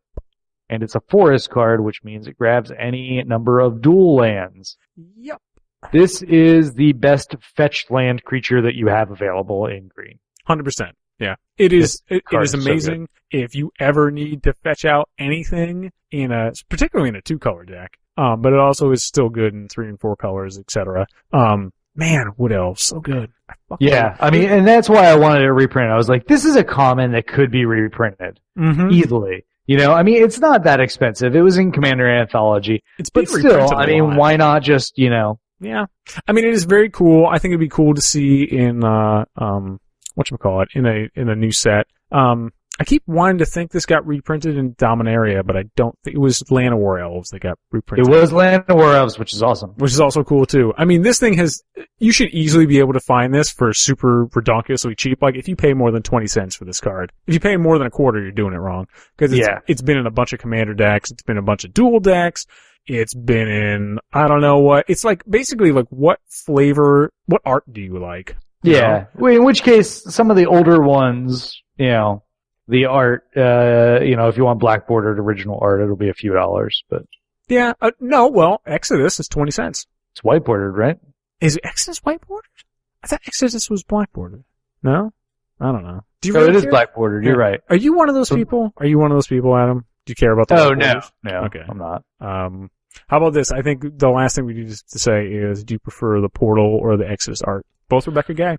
I think I'm leaning toward Portal, but not strongly. They're both good. Yeah. I do, the Portal one has that, Lord of the Rings thing going on. Yeah. And Exodus is more of, generic fantasy elves, but I don't know. I think I need to go buy more Wood Elves. That's what this has taught me. I need to go buy more Exodus Wood Elves. Yeah, if you don't have them, this is a real good card. Buy them. Yeah. All right, so what is your first pick from Portal? Yeah, this was a real tough one. Because when I was doing this up, I always forget that Portal actually was a set. Yeah. And most of the cards are garbage. Most of them are garbage, yes. Yeah. But I do like Temporary Truce. Temporary Truce is 1 colorless and a white. Each player may draw up to 2 cards. For each card less than 2 a player draws this way, that player gains 2 life. Yep. This I only like strictly because it's draw a card in white. Yeah. So that's so rare as to be impressive. And it's a $3 card, strangely, because it's a rare in Portal. Not on the reserve list, though. No. And I mean, it's $3, but if you wanted a cheaper version, you could play Truce, which is an instant speed and costs 1 more mana. Yeah. So that's, when did Truce come out? That came out in Homelands. So, yeah. So. Homelands. Yeah. And the art for that is real fucking bad. I like the 5th edition art though. So. Yeah, it's fine. Yeah, it's totally fine. It's whatever. But yeah, those 2 cards, I mean, we're really scraping the bottom of the fucking barrel. We are. For Portal, it's very tough. I mean, there's not much that I would want to see reprinted from Portal. Yeah. I don't actually think they ended up reprinting anything, did they?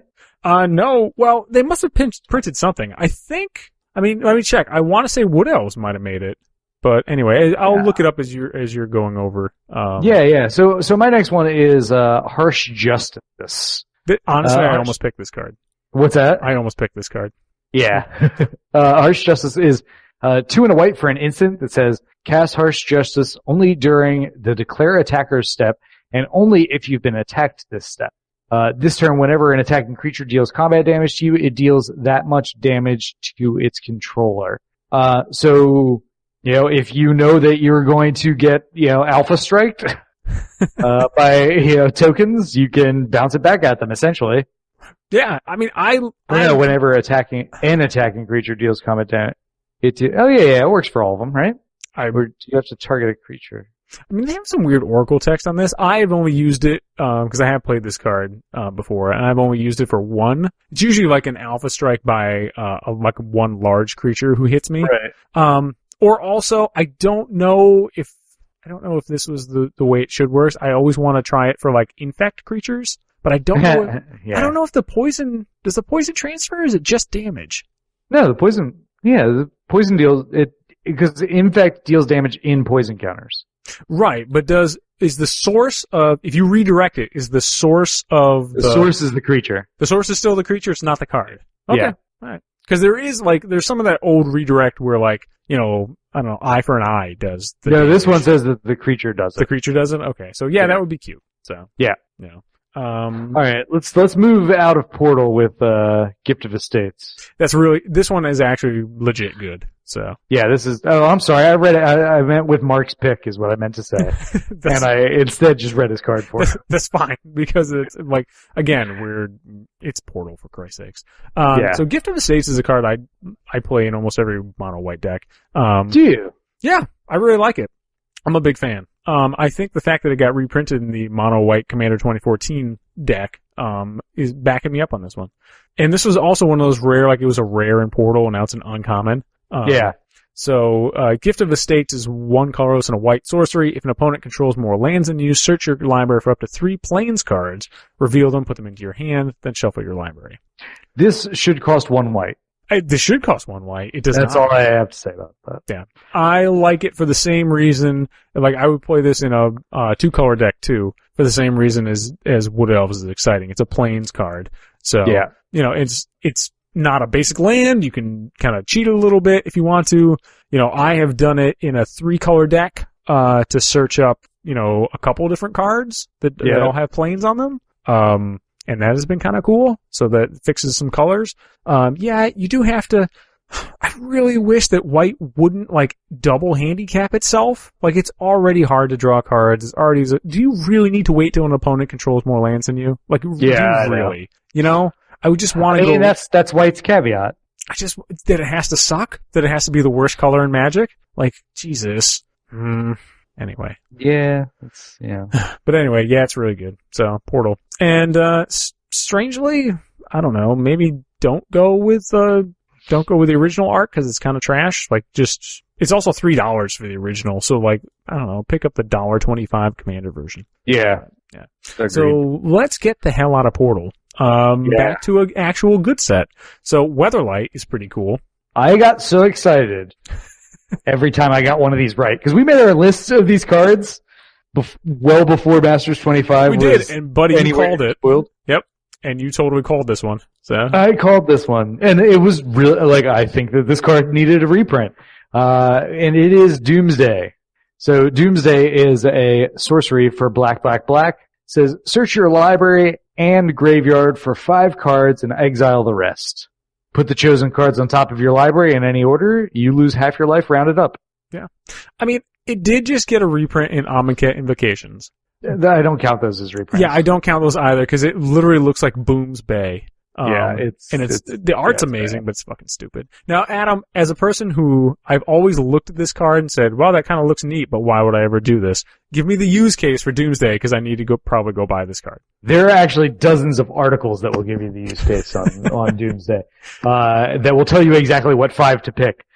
But Good. Basically, it's usually some combination of things like, Think Twice and Lab Maniac. Oh, yeah, that'll do it. So you're basically just like, drawing yourself into Lab Maniac and then being able to continue to draw so that you win the game. So that's typically what it's going for. Yeah. Does at that point, the lose half your life means nothing, I would imagine. No. I think the idea generally is that you're going to win when you play it. I should hope so, because you have 5 turns. So. Yep. You have definitely handicapped yourself in some way that you better win. Well, it only costs 3. So, I mean, like, if you have an Herbivore out, you pay 3 mana to essentially start a combo that you should be able to carry out with the rest of your mana that you have out. This seems to me like it would be the progenitor of a lot of salty feelings around the table if you played this at like turn 3 and then went for it. Oh, yeah. Yeah. I'm thinking turn 1.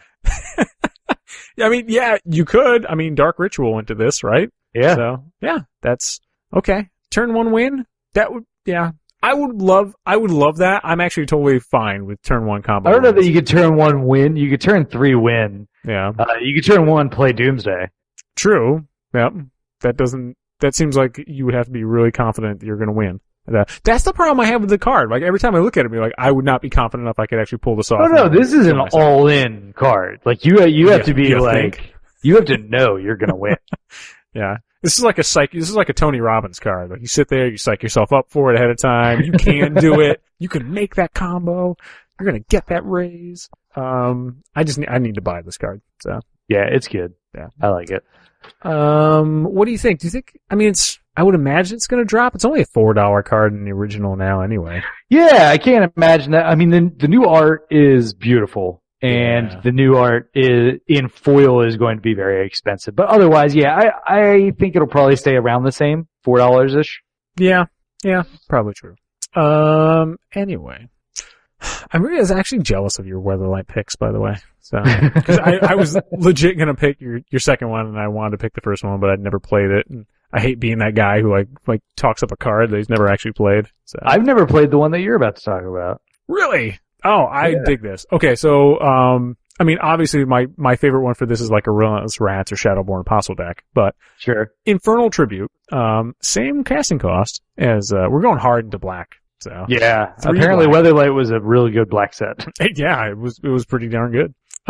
Pay 2 colorless mana, sacrifice a card in play, which is a non-token permanent. Sorry, I should read the Oracle text, to draw a card. So, 2 colorless, sack permanent, draw a card.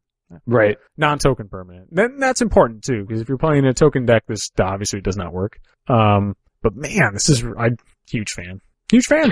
Yeah, I do like it. I mean, I see a few, use cases for it that are pretty interesting. I mean, it can like late game get rid of your Necropotence, so you can just start drawing like normal and you don't have to pay life anymore while drawing a card. You're in black, so there's a lot of things that end up hurting you that you could get rid of if you needed to. You could do things in response to board wipes. Yeah, it's interesting. It's also a rare on the reserved list that's still only $2. So yeah, that's true. Throwing that out there for people who need it. Like, if you ever wanted to play this card, it's probably not going to get any cheaper. And again, like, yes, there are plenty of other cards that you can, just draw cards off of in black. But this is kind of a neat little, like, get you out of a tough situation card. So. Yeah. So your next one, I've just recently come around to seeing how amazing this is. This card's real good. Like, I don't play it as much as I should. But my next one is Strands of Night. 2 black for an enchantment that says you can pay black and 2 white and sacrifice a swamp to return target creature card from your graveyard to your battlefield.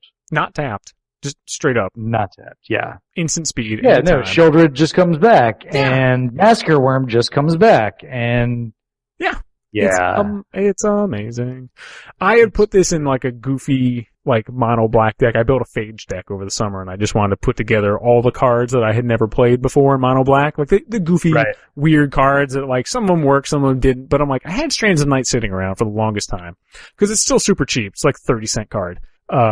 And I'm like, well, I mean, I've always kind of wanted to play around this, but I'm like, I don't really want to sacrifice swamps. Like, that seems like an awful lot. Let me tell you, I would certainly sacrifice a swamp for this. I give zero shits about that. Like, you want this effect. This is probably one of the best straight to battlefield effects you can do anytime, repeatable, like, and even if someone, like, hits it with removal, you're like, you still, I don't know, I still think you come out on top on that. Because then you would I would just activate it in response and then get something out of my graveyard and then go for it. So, I don't know. I'm a big fan. Yeah, card's real good. Yeah. Do you have any good stories with Strands of Night? Any good, use cases for it? Not any good. I mean, other than, some obvious stuff, like, if you play this in a somewhat dredgy Golgari deck, like, who cares? You're already throwing swamps in your graveyard, which means you're already playing Crucible and Ramanap Excavator and stuff like that. So you're just going to be able to play them back. Putting creatures in your graveyard, so you're just getting those back to the battlefield. Like, it's just value. Like, I don't have like the explosive turn type things, but it's just, this will put you ahead in the long game. Yes, 100%. Very, very good. Better than that one that everybody plays that they keep reprinting, that Phyrexian Reclamation? I like Phyrexian Reclamation, but you're right. I think this is just strictly better. So, yeah. Not strictly better than the next card, though. No, that card's good. This card is good, and literally every single time I look at it, it's gone up a couple bucks. So I just keep thinking, like, I already own a few copies of this. I think I just need to buy a few more. Yeah, I mean, I only have one. I mean, you only have one of everything, so... I mean, Adam, so that's like your thing, man. Well, no, not colorless stuff. Colorless stuff I have 3 of. Oh, that's kind of neat. Oh, I did not realize that was the caveat. Then go buy more Winding Canyons. Yeah.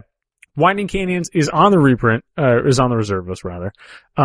There is I think it's Alchemist something. There's a Simic version of this. Alchemist Refuge. Yes, Alchemist Refuge, thank you. That you can do does the same thing. It's tap to add 1 colorless to your mana pool, or pay 2 and tap it until end of turn. You may cast creature spells as though they had flash.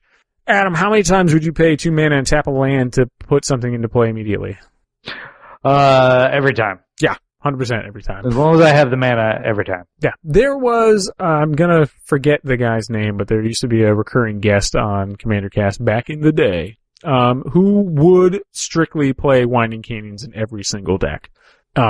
It's almost worth it. I mean, I play some decks that don't have very many creatures, so. Yeah, but even so, like, you do, I mean, literally every commander deck plays its commander, so. Yeah, that's true. That's true. And you can play your commander with this, so it is one of those rare cards where you could make a use case for literally every single deck. Is that card not to just identify what colors my deck is?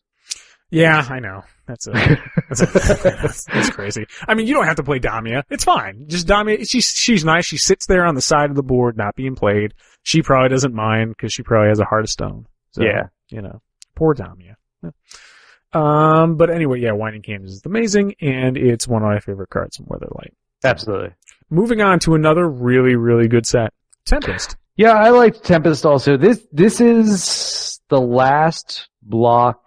This is the last set that I bought any cards from before I stopped playing. Huh. Okay. I mean, you're better than me, man. I mean, Homelands broke me. So. No, I was very, very active, through Visions. Weatherlight, I was falling off. Tempest, I maybe bought a couple packs. Yeah.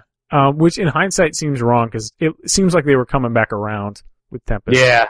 Yeah. But hey, whatever. So yeah, you picked a little cards, I picked a decent card that's not even on the reserve list that needs a reprint so badly. Which surprises me every single time this is not on the reserve list, but yeah. Yeah. So Scroll Rack, is a 2-mana artifact that says pay 1, tap it, exile any number of cards from your hand face down. Put that many cards from the top of your library into your hand.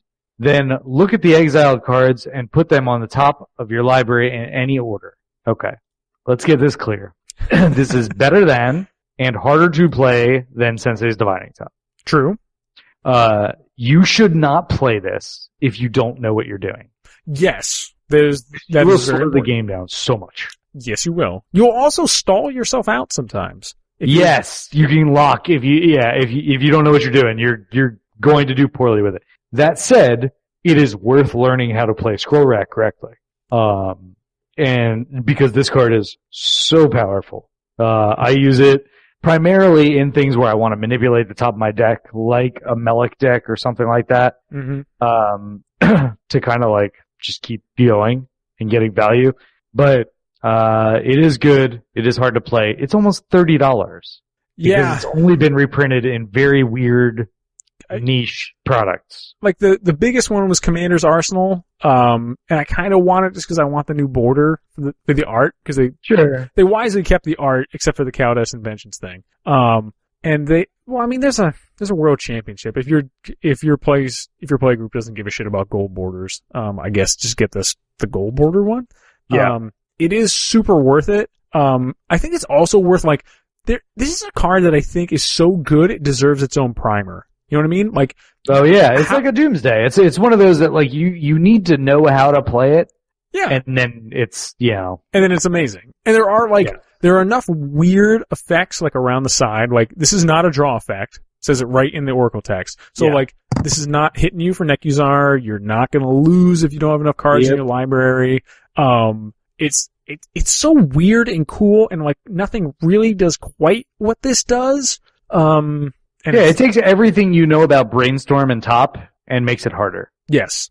But also I would argue like makes it better. So I would also argue that, yeah. I mean, it's any number of cards for one mana. It's really, really, really good. So anyway, we could go on forever about Scroll Rack. It's really good.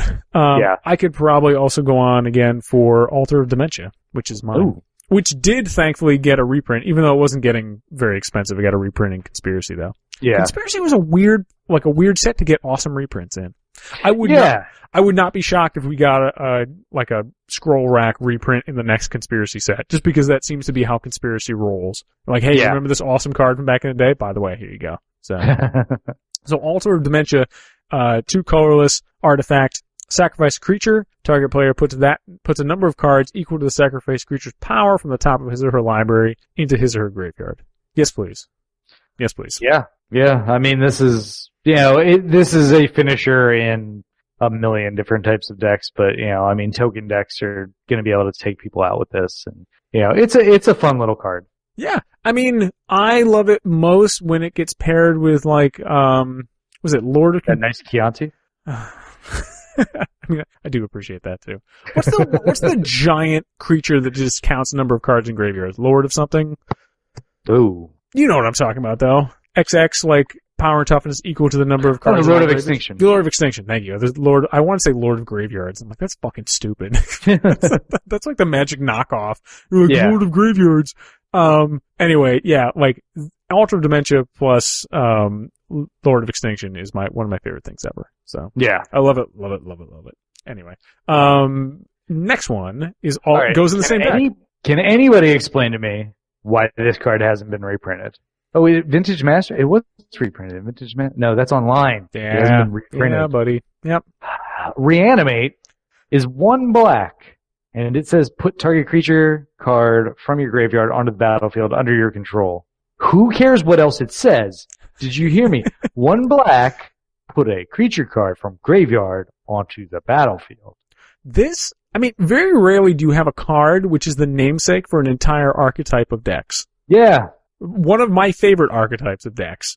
Like, and do you know how much I fucking kick myself for having the Graveborn stupid deck in my hand and not buying it back in the day? Oh, God. That's a shame. Just because it has this card. I don't give a shit about any other card in that deck. Yeah. Like, that's it. I mean, it did get reprinted, but it got reprinted in weird sets like Arch Enemy, And it's so good. It's an uncommon. It's a $20 uncommon. Yeah, this one really needed a reprint. It's not on the reserved list. Like, there's no reason not to. They probably wanted to print it at rare, is my thought, and they probably ran out of rare slots. I would imagine. They really should have made it happen though for this. This would have been a fantastic reprint. This is so good. Like, Oh, I know I skipped over it, but you do have to lose life equal to its converted mana cost. Yeah, I don't give a shit. So it's yeah. It's Yeah. It is true. Like that isn't, like I've accidentally killed myself before, almost casting this. Like someone had to correct me because I think I was trying to like reanimate a Lord of Extinction, and someone was like, Mark, no. I'm like, oh yeah, I'm stupid. Never mind. So yeah, it's real good. I did have I was gonna say, you could say a million different things about reanimate, like probably just go buy the card no matter how much it is if you want to play reanimate. Yeah. Like if you want to play that archetype, like there are other cards that do something similar, but this one is so good. And I rarely say even a $20 card is like a must buy, but I would say this is a must buy. So, yeah. Next one. Yeah, next one is you. Yeah. And this is a cool one that I've never played. Really? Oh, no. That's interesting. Yeah, I really like Death Pits of Wrath. So, Death Pits of Wrath is a 50-cent card, super cheap. It's a 3 colorless and 2 black enchantment. Real simple. Whenever a creature's dealt damage, destroy it. Can't be regenerated. So, this is there's a creature out of Kamigawa that does this, that Black Spirit. Oh, yeah. You know what I mean? And like that is, still amazing. And the effect is just really good, except I think that one's when it's targeted. It gets destroyed. So that one's probably better. But I really like putting this on the table because it messes with people's calculus. And if you put this and like this and Pestilence is some of my favorite cards ever. Like it's just so good. This and Pestilence and like Stuffy Doll is what I was thinking. So Pestilence never goes away. Yeah, hey, that's a good one too. Yeah. Yeah, it's just so good. Like, so do you like Skeleton Guy with Weatherlight or do you like Melty People? I would take Skeleton Guy. In fact, I would take the 8th edition over the 9th edition. Like the Melty People in 9th edition, I'm not down with because that's kind of creeping me out. So the Tempest one. Yeah, I would take the Tempest Black Border. I'm fine with 8th edition. I like 8th. It's fine. I have a weird affinity for 8th and 9th edition. I can't explain it. You could pay 6 more cents and get a Black Border. I don't really care. I don't actually know. I own several copies of this card, and I could not, if you put a gun to my head, tell you if it's 8th or Tempest. Yeah, I know it's not Melty People, because the Melty People kind of creep me out. But yeah, it's cool. It's 50 cents. It's a rare. Yeah. So the next one I got right? Yeah, you fucking called it again, man. Yeah, all right. It really needed it too. It really, really needed it. It really needed it, and it got some really sweet art. Also true. Yeah, because there was some, like, original art is really good. It was reprinted once with some shit art, and then this one. So, yeah. Yeah, no, it was reprinted twice. Oh, yeah, that's right, it was. Both of the same shitty Ron Spencer art. So, yeah, it's pretty bad. Yeah. So anyway, my pick is Ensnaring Bridge. It is an artifact that costs 3. That says creatures with power greater than the number of cards in hand can't attack. So good. Yeah, I mean, this card's good. It sees tons of play in all kinds of different formats. It's really expensive. It needed a reprint. And it got one. Yeah. And I'm happy about it. End of story. Like, any version of this is really, really good. Yep. I really like the new art. The Kaladesh art doesn't make any sense to me. It is not offensive. I like the Kaladesh art. That doesn't say Ensnaring Bridge to me. You know what that says to me? That says like Golden Johnny 5 is having a meltdown. That doesn't say. But it's a bridge and they're hands that are grabbing you. Yeah, no. Honestly, the original art is best, yeah. Yes, the original is best. Even, I will give it to Ron Spencer this time. At least it does what it says. Like, it looks like an Ensnaring Bridge. True. I'm still not impressed by that. And I can't believe it's a fucking $40 card. I know. I do remember, this is just tales of old people, but I do remember a few years ago just taking this out of a $1 binder. Really? Yeah, like, I paid I think it was like a $5 binder. Sorry. But like, I definitely did not pay more than $5 for this card. Sure. It was several years ago, but still, like, it makes me sad to see that, like, amazing cards like this are redonkulously expensive. Damn you. Damn you, secondary market. But also, I love you. So. Yeah. All right, so your next pick is pretty well known. Yeah, I won't say, I don't think I really like scraped the barrel for this one. Like we're getting into some real staples categories here. So Grave Pact is a card you might have heard of, but probably not with the original art because the original art is shit. So, yeah, it's not great. Nah, it's not good. 1 colorless and 3 blacks. An enchantment. Whenever a creature you control dies, each other player sacrifices a creature. I'm on a roll with this graveyard thing today. I don't know. Something about all these, all these sets are really strong for this particular one. And this one is just what it says. I think you can make an argument whether this or something Dictate of Erebos, which I think probably, even though Dictate of Erebos is one more, it's probably better because it's got flash. So you're not. Yeah, and it's a little more splashable. True. Yeah. So I think the real pick, if you put a gun to my head, is probably go with Dictate of Erebos. Oh, I play both, and everything that I play one in, I play both. Yeah, and that's probably the real thing. Is that if you want one of this effect, you want it multiple times. So. I go 8th edition artwork here, just because I've never seen it reprinted. I kind of want to. 8th edition Grave Pact, huh? I do. I own a copy of the 8th edition artwork. Do you? That's awesome. It's really, really good. I do. I think most of the time I have like the 9th in forward art because they haven't changed it since. But the 8th edition is so good. It's just like, get in that grave. Get in that fucking grave. That's why I love 8th edition, because sometimes you just have this random shit that comes out of nowhere and you're like, who decided to grade like this art? This doesn't, whatever. But anyway, yeah. So maybe get the 8th edition. Adam, what's yours? My next one is a combo classic. You scooped me on this one, bud. Oh, was this? This is the one you were looking at? I was totally going to do this. Yeah. Yeah. Intruder Alarm. Creatures do not untap during their controller's untap phases. And whenever any creature comes into play, untap all creatures. It's an enchantment for 2 and a blue. And it was a rare, running about $8 right now. Don't really care for either of the arts, but, anything that says some version of tap, make a dude, goes infinite. Yeah. So it's real good. Real good. Real good. Yeah. So I was really hoping that we were actually going to get this one. I didn't find a ton in Stronghold that I was really excited about. And Snaring Bridge just needed a reprint, so that's why I picked that. And Intruder Alarm is a combo piece that I really appreciate. So Intruder Alarm is really, really good in like a million different decks for the reasons you said. I don't know why it wasn't more expensive for a long time, because I did see it in a million different combo decks because it's a great card. On the art, however, I think you have to go with the original. Like the original Volrath, like over your shoulder. That's fine. I don't care for either one. I think you have to go with the Volrath over your shoulder. All right, fair enough. All right, go with Volrath. I'm just saying. Yeah. Next one. Oh yeah, that's mine. It is. This is maybe my favorite blue instant. Whoa. Ever of all time, I think. I don't even know how to deal with that statement. Believe me. Do they print Counterspell in Stronghold? I'm just saying, I am an inveterate Timmy. I'm terrible. I know. Force probably don't. Yeah, you keep bringing up Force of Will. Yes, I just love this card so much. All right, so I'll explain. I have to crop this out. So I didn't realize that I liked this card as much as I did until I realized how many decks I kept putting it in. Yeah, it's good. I mean, it's a very good card. So Evacuation is 3 colorless and 2 blue. It's an instant. Return all creatures to their owner's hands. All right, so use case. All right, this is why I'm laying it out there. It's only one more than Wrath of God. It's in a color that does not get board wipes, or very many board wipes. And it's at instant speed, which I believe the other board wipes do not hit, especially for that cost.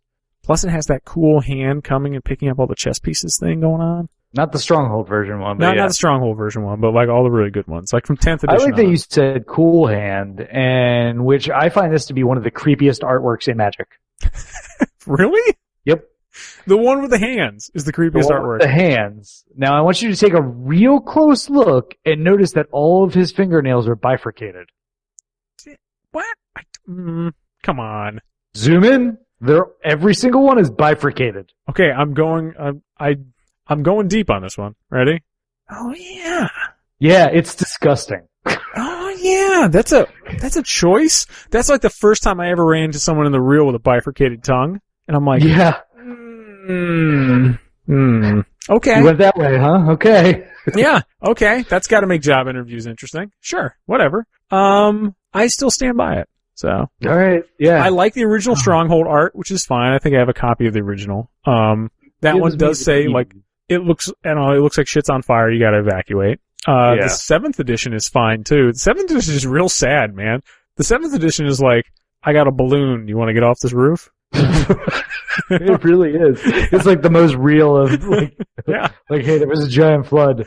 This is what we got. Yeah, man, the 7th edition is actually like a little bit too close to home because it reminds me of like actual floods and like actual like disasters. It's not far. Yeah, and like that's not funny. And I'm just like, no, I'd rather have bifurcated fingernails. So like I'm not down with that. The 8th edition, like this has been reprinted so many fucking times. 8th edition just a straight up callback to Stronghold, 8th and 9th. And right. Everything else has been fine. Like I have to say though, like I have found myself buying so many copies of this card. I bought a playset over the summer and I had like 3 other copies of that card. Because I do play a lot of monocolored decks. I play a lot of mono blue. But I also, like, in a Spellslinger deck, I really like this. I like this just as a reset the board. People, for some reason, get even saltier about this than they do about, like, a Wrath of God. People expect Wraths, but for some reason, if I put them all to their hands, they get more. Yeah, it's so much better. I'm fine with it. Yeah, I'm like, I don't know. I'm a huge fan, so. Yeah. Anyway, I think that pretty much brings Stronghold to a close, so we're gonna have to make our exodus from the podcast with Exodus. What? Yeah. So, I was actually surprised you picked this one. But, so what's your first pick from this one? Yeah, so my first pick is Dominating Licid. Yeah, okay. If you had told me that your first pick from any set was gonna be Dominating Licid, I don't think I would have believed you, Adam. Not that I don't like it. It's a weird pick. I get that. Dominating Licid is a 1/1 for 1 blue. It's a creature Licid. Yep. And you can pay 1 blue and tap it. And basically it turns into an aura, attaches itself to a creature, and then you gain control of that creature, and you can pay a blue to make it unattach and turn back into a creature. Now this is right after we just talked about how much you don't really like control magic in the control segment. Yes. And how you're not a fan of, I don't know, I guess you're just not a fan of just controlling creatures in general. But so why did you like Dominating Licid so much? I like this card. There's something wrong here. I know, I understand. I like Dominating Licid because it's so unique. Like, the Licids in general were doing things before we got to Theros and had to deal with Eidolons and things like that. It's true. Yeah. Like, it was just a super interesting concept. They're like in my head, they're not these weird little like slimy things. In my head, they're Transformers. Okay. All right. Like I hear the sound when I'm like, I'm gonna pay 3 and tap it, and it turns into an enchantment, and then it attaches to a creature. I loved the concept behind Licids. They're super cool. And I think this is the best one. Oh my god. I could not, okay. Forgive the pun, but Licids could not elicit a less attractive, response from me. Like, you know what they remind me of? Remember that episode of Star Trek Next Generation when the whole crew gets taken over by that fucking weird little parasite creature? That's what a Licid is to me. That's what I think of immediately. And I think of the weird guy. That's probably really accurate. Yeah. And like the weird guy at the end who is just like all full with Licids and like they crawled out of his mouth and shit. Like, I'm like, oh god. That episode was good, but creepy. Yeah, definitely. Probably shouldn't have seen that when I was a little kid. Anyway, yeah, Dominating Licid's really good. I love it in any kind of Enchantress deck, multicolored Enchantress, like Enchantress, like I will definitely put a Dominating Licid in there 100% of the time. And it is really cool. It's just like you said, like it was. But it doesn't trigger Enchantress. Okay, so I'm stupid. So what? I don't know. Sorry, I was like. So I'm just fucking stupid. I'm just fucking dumb. You're right. No, you're right. Okay, so I'm just fucking stupid. Why did I fucking put that in the deck, Adam? I don't know. I'm sorry. God damn it, I'm fucking stupid. Your next one is awesome. I don't know. I just want to talk about Dominating Licid. I like it a lot. It's neat. I actually like yours more. I think I play yours in a few decks. No, maybe only one, but I really like it. You only play it in +1/+1 It's $10. The fuck! Oh, good. Oh, I did not know that. That's $10. I didn't know that shit? either. Hey, reprint this motherfucker, people. Right? That's what I'm saying. Like, and this could reprint as an uncommon. Like, this doesn't need to be a rare. Yeah. Also, how about this? As long as the only way I'm going to get back any shred of credibility is talking about art from this one. So, moving on from creepy creatures to creepy combinations of creatures, where you put spider head on a slug. Yeah. Spike Weaver is, I think, probably mandatory in a +1/+1 counters matter deck. Yeah. It's so good, man. So anyway, 2 colorless and 2 green. Summon Spike. So I love that that's a thing. It's just Spike. I mean, spikes are a thing. They're creature types. So most of the rest of them kind of suck, but this one's really good. So Spike Weaver comes into play with 3 +1/+1 counters on it. Pay 2, remove a +1/+1 counter from Spike Weaver. Put a +1/+1 counter on target creature. Nobody does that. And then the real reason this is amazing is you pay 1, remove a +1/+1 counter from Spike Weaver, creatures deal no combat damage this turn. I like repeatable fog effects. Yeah. This is great in a pillow fort deck. This is great in +1/+1 counter decks. If you want to make them kind of control-y. I play it in my counters matter deck so that I can win off of, Darksteel Engine? Yeah. It's the thing that you need 20 counters on and then you win. Yeah. So, yeah. I've never actually seen anyone play that card, but I mean, that doesn't surprise me. Like, Helix Pinnacle is one of your favorite cards, right? I know. I like doubling counters on things. Doubling counters is pretty good. I mean, I would take doubling. It's a lot easier to get to 20 than 100. So. Yeah. Yeah. I mean, I know that much math. I'm comfortable with that. Yeah. So I'm not going to screw it up like I did the licit thing. So, yeah. Spike Weaver's real good. You should play it. Yep. Yeah. Maybe wait for it to get reprinted sometime, but still real good. Do you know what your next one is? I do. You don't. That's not true. I like this card. This is another, what are you doing? So when I first made the list, I didn't realize that I put Wood Elves on here, and I already put Wood Elves for another set. Don't worry, this probably won't be the first time this happens throughout these episodes. That's just how good it is. That's just, So, I put Wood Elves on there, and then I was like, oh god, I gotta replace it. Hatred needs a reprint real bad. Yeah, Hatred's on the reserve list. So, I'm gonna go with Erratic Portal, which doesn't need one really bad, but I like the card. Erratic Portal's really good. I like this card a lot. Yeah. Erratic Portal is a card that costs 4 mana for an artifact that says pay 1 and tap it to return target creature to its owner's hand unless its controller pays 1. Sounds bad on the surface, but Erratic Portal is often used for bouncing your own stuff. I would say almost exclusively. Yeah. Unless someone else taps out. I have bounced other people's stuff before when they were silly enough to tap out when I have this out, but yes, it is mostly for for bouncing your own things. Yes. And then you don't have to worry about that person paying 1 mana unless you're really bad at Magic. Yeah, well, I mean, I'm not going to put it past myself, but yeah, I really like Erratic Portal. I think I own like at least 2 copies of this because it's cheap. It's $1.70. Yeah. I think I only have 1, but I don't have much need for it. Like, it doesn't go in a lot of decks. No, but there are specific decks. Like, I put it in my dumb ninjas deck because I want to return my ninjas to my hand. And there are times when if you're looking for like a semi-cheap, kind of repeatable, but not like endlessly annoying blink effect, because you have to play it again and blah, blah, blah. I like to pair this with, Aether Vial and, just kind of bounce it in. Oh, okay. Yeah, that's cute. Bounce it out. Yeah. So, it works for me. All right. What is your next one? Yeah, your next one is real good. I know. What the fuck happened? You're the one who picked Dominating Licit and Erratic Portal, and I'm the one who picked the combo-centric, card. It's too easy. Come on. And it's also on the reserve list. Yeah, I guess. I care nothing for the reserve list. Anyway. I mean, I wish I could say that, but I unfortunately care about it a lot. No one cares. Except everyone cares. So fuck me. Mind Over Matter is, 2 colorless and 4 blue. So, yeah, it's kind of a lot. Yeah. Discard a card. You may tap or untap target creature, artifact, or land. Yeah. It's a good thing that can't be easily abused. So. You're right. Yeah. That might be really annoying if it could. Yeah, that would be busted if you could just let's say you had something that tapped to draw a card. So, like, you know, if you could just, I don't know, mill out the entire table with this and Temple Bell, boy, that would be an annoying card. That would be. It's real good. Yeah. I have been milled out by this and Temple Bell.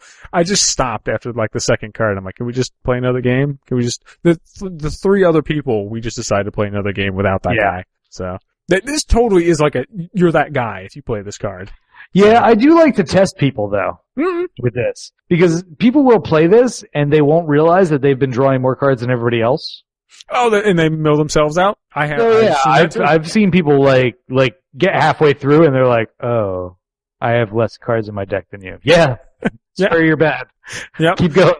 I mean, like, shocker, you're playing against, like, my mono red deck and your mono blue deck, like, milled yourself out because you've been drawing more cards in mono blue than I have in mono red. Right. Yeah, I mean, you just let me draw 40 cards, so, I'm good. Yeah, that's fine. I totally wasn't gonna, in, like, mono white, I wasn't gonna get there, so thanks, bud. Yeah. Yeah, I do like this. It is super abusable. I try to make sure I don't put the combo pieces in. Like, if I have this in the deck, I will tell people ahead of time. I'm like, look, there's no Temple Bell. You know, or there's not. Yeah, I mean, I don't think you have to, like, put the combo pieces in. It's hard to avoid, though. Like, anything that's actually going to do well with it, almost combos with it. I mean, yeah. I mean, what do you think? Like, this and a zombie does the same thing, right? Yeah. Yeah. So, I mean, it does, like, you can run to accidental infinite combos with this. So. Yeah. I do really like the card, though. I think there are there are times when I want to discard a card.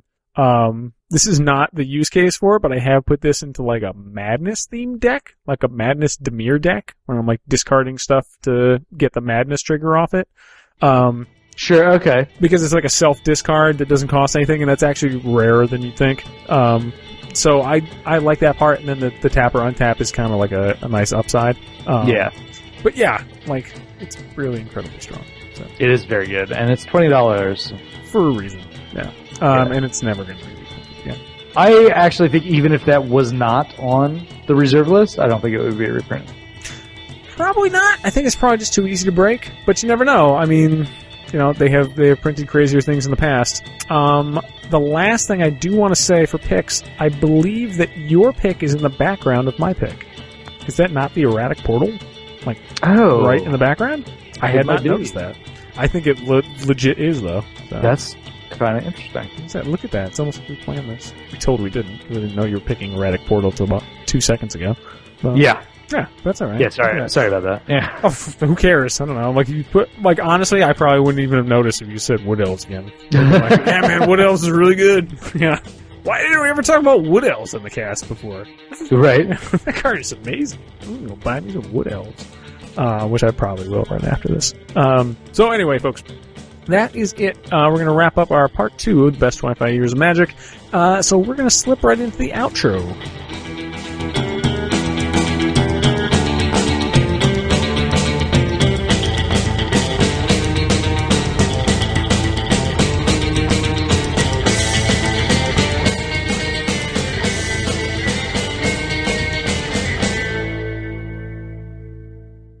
Yay, outro.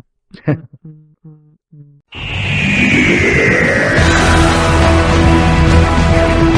sadly, another episode of Commander Cast has come to a close. But thank you for sticking with us, folks. That was a longer segment than I thought we were going to get out of Mirage to Exodus. But I still like talking about individual cards. I just like, Adam, just like you said at the top of that segment, I could probably do this all day. Yeah, like, absolutely. Oh man, look at that card. That's really cool. Yeah. This is how afternoons get away from me. So anyway, Adam, if people want to, I don't know, they want to jaw with you about some Ron Spencer art and really get into it, where can they hit you up? No, don't do that. Those cards are bad. I thought you liked Ron Spencer. No, did we not cover that? Maybe we didn't cover it. I don't know. Like, some of it's okay, but it's not about it. Yeah. All the ones we brought up today were bad. Also true. Yeah. You can hit me up on Twitter at Squire9999 or at the Trinosphere. Nice. And remember, folks, a free plug, because Adam never does it. Make sure that you stay tuned on Tuesdays for the next episode of the Trinisphere, because you guys are still doing the alternating thing, like gameplays one week and then show next week. Yep, exactly. Very cool. Very cool.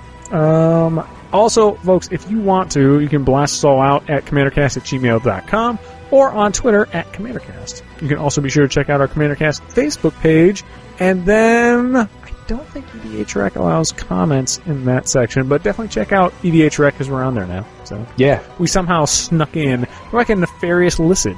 We just kind of like sneak in where we're not looking. We're not yet dominating Licid. Yeah, no, we're one of those like kind of mono red Licids, which are kind of shitty, but like still kind of fun to play. So anyway, a big thanks to everyone here at the CommanderCast Network, and we will see you guys next week with more community, strategy, and technology. So until then, let's get it!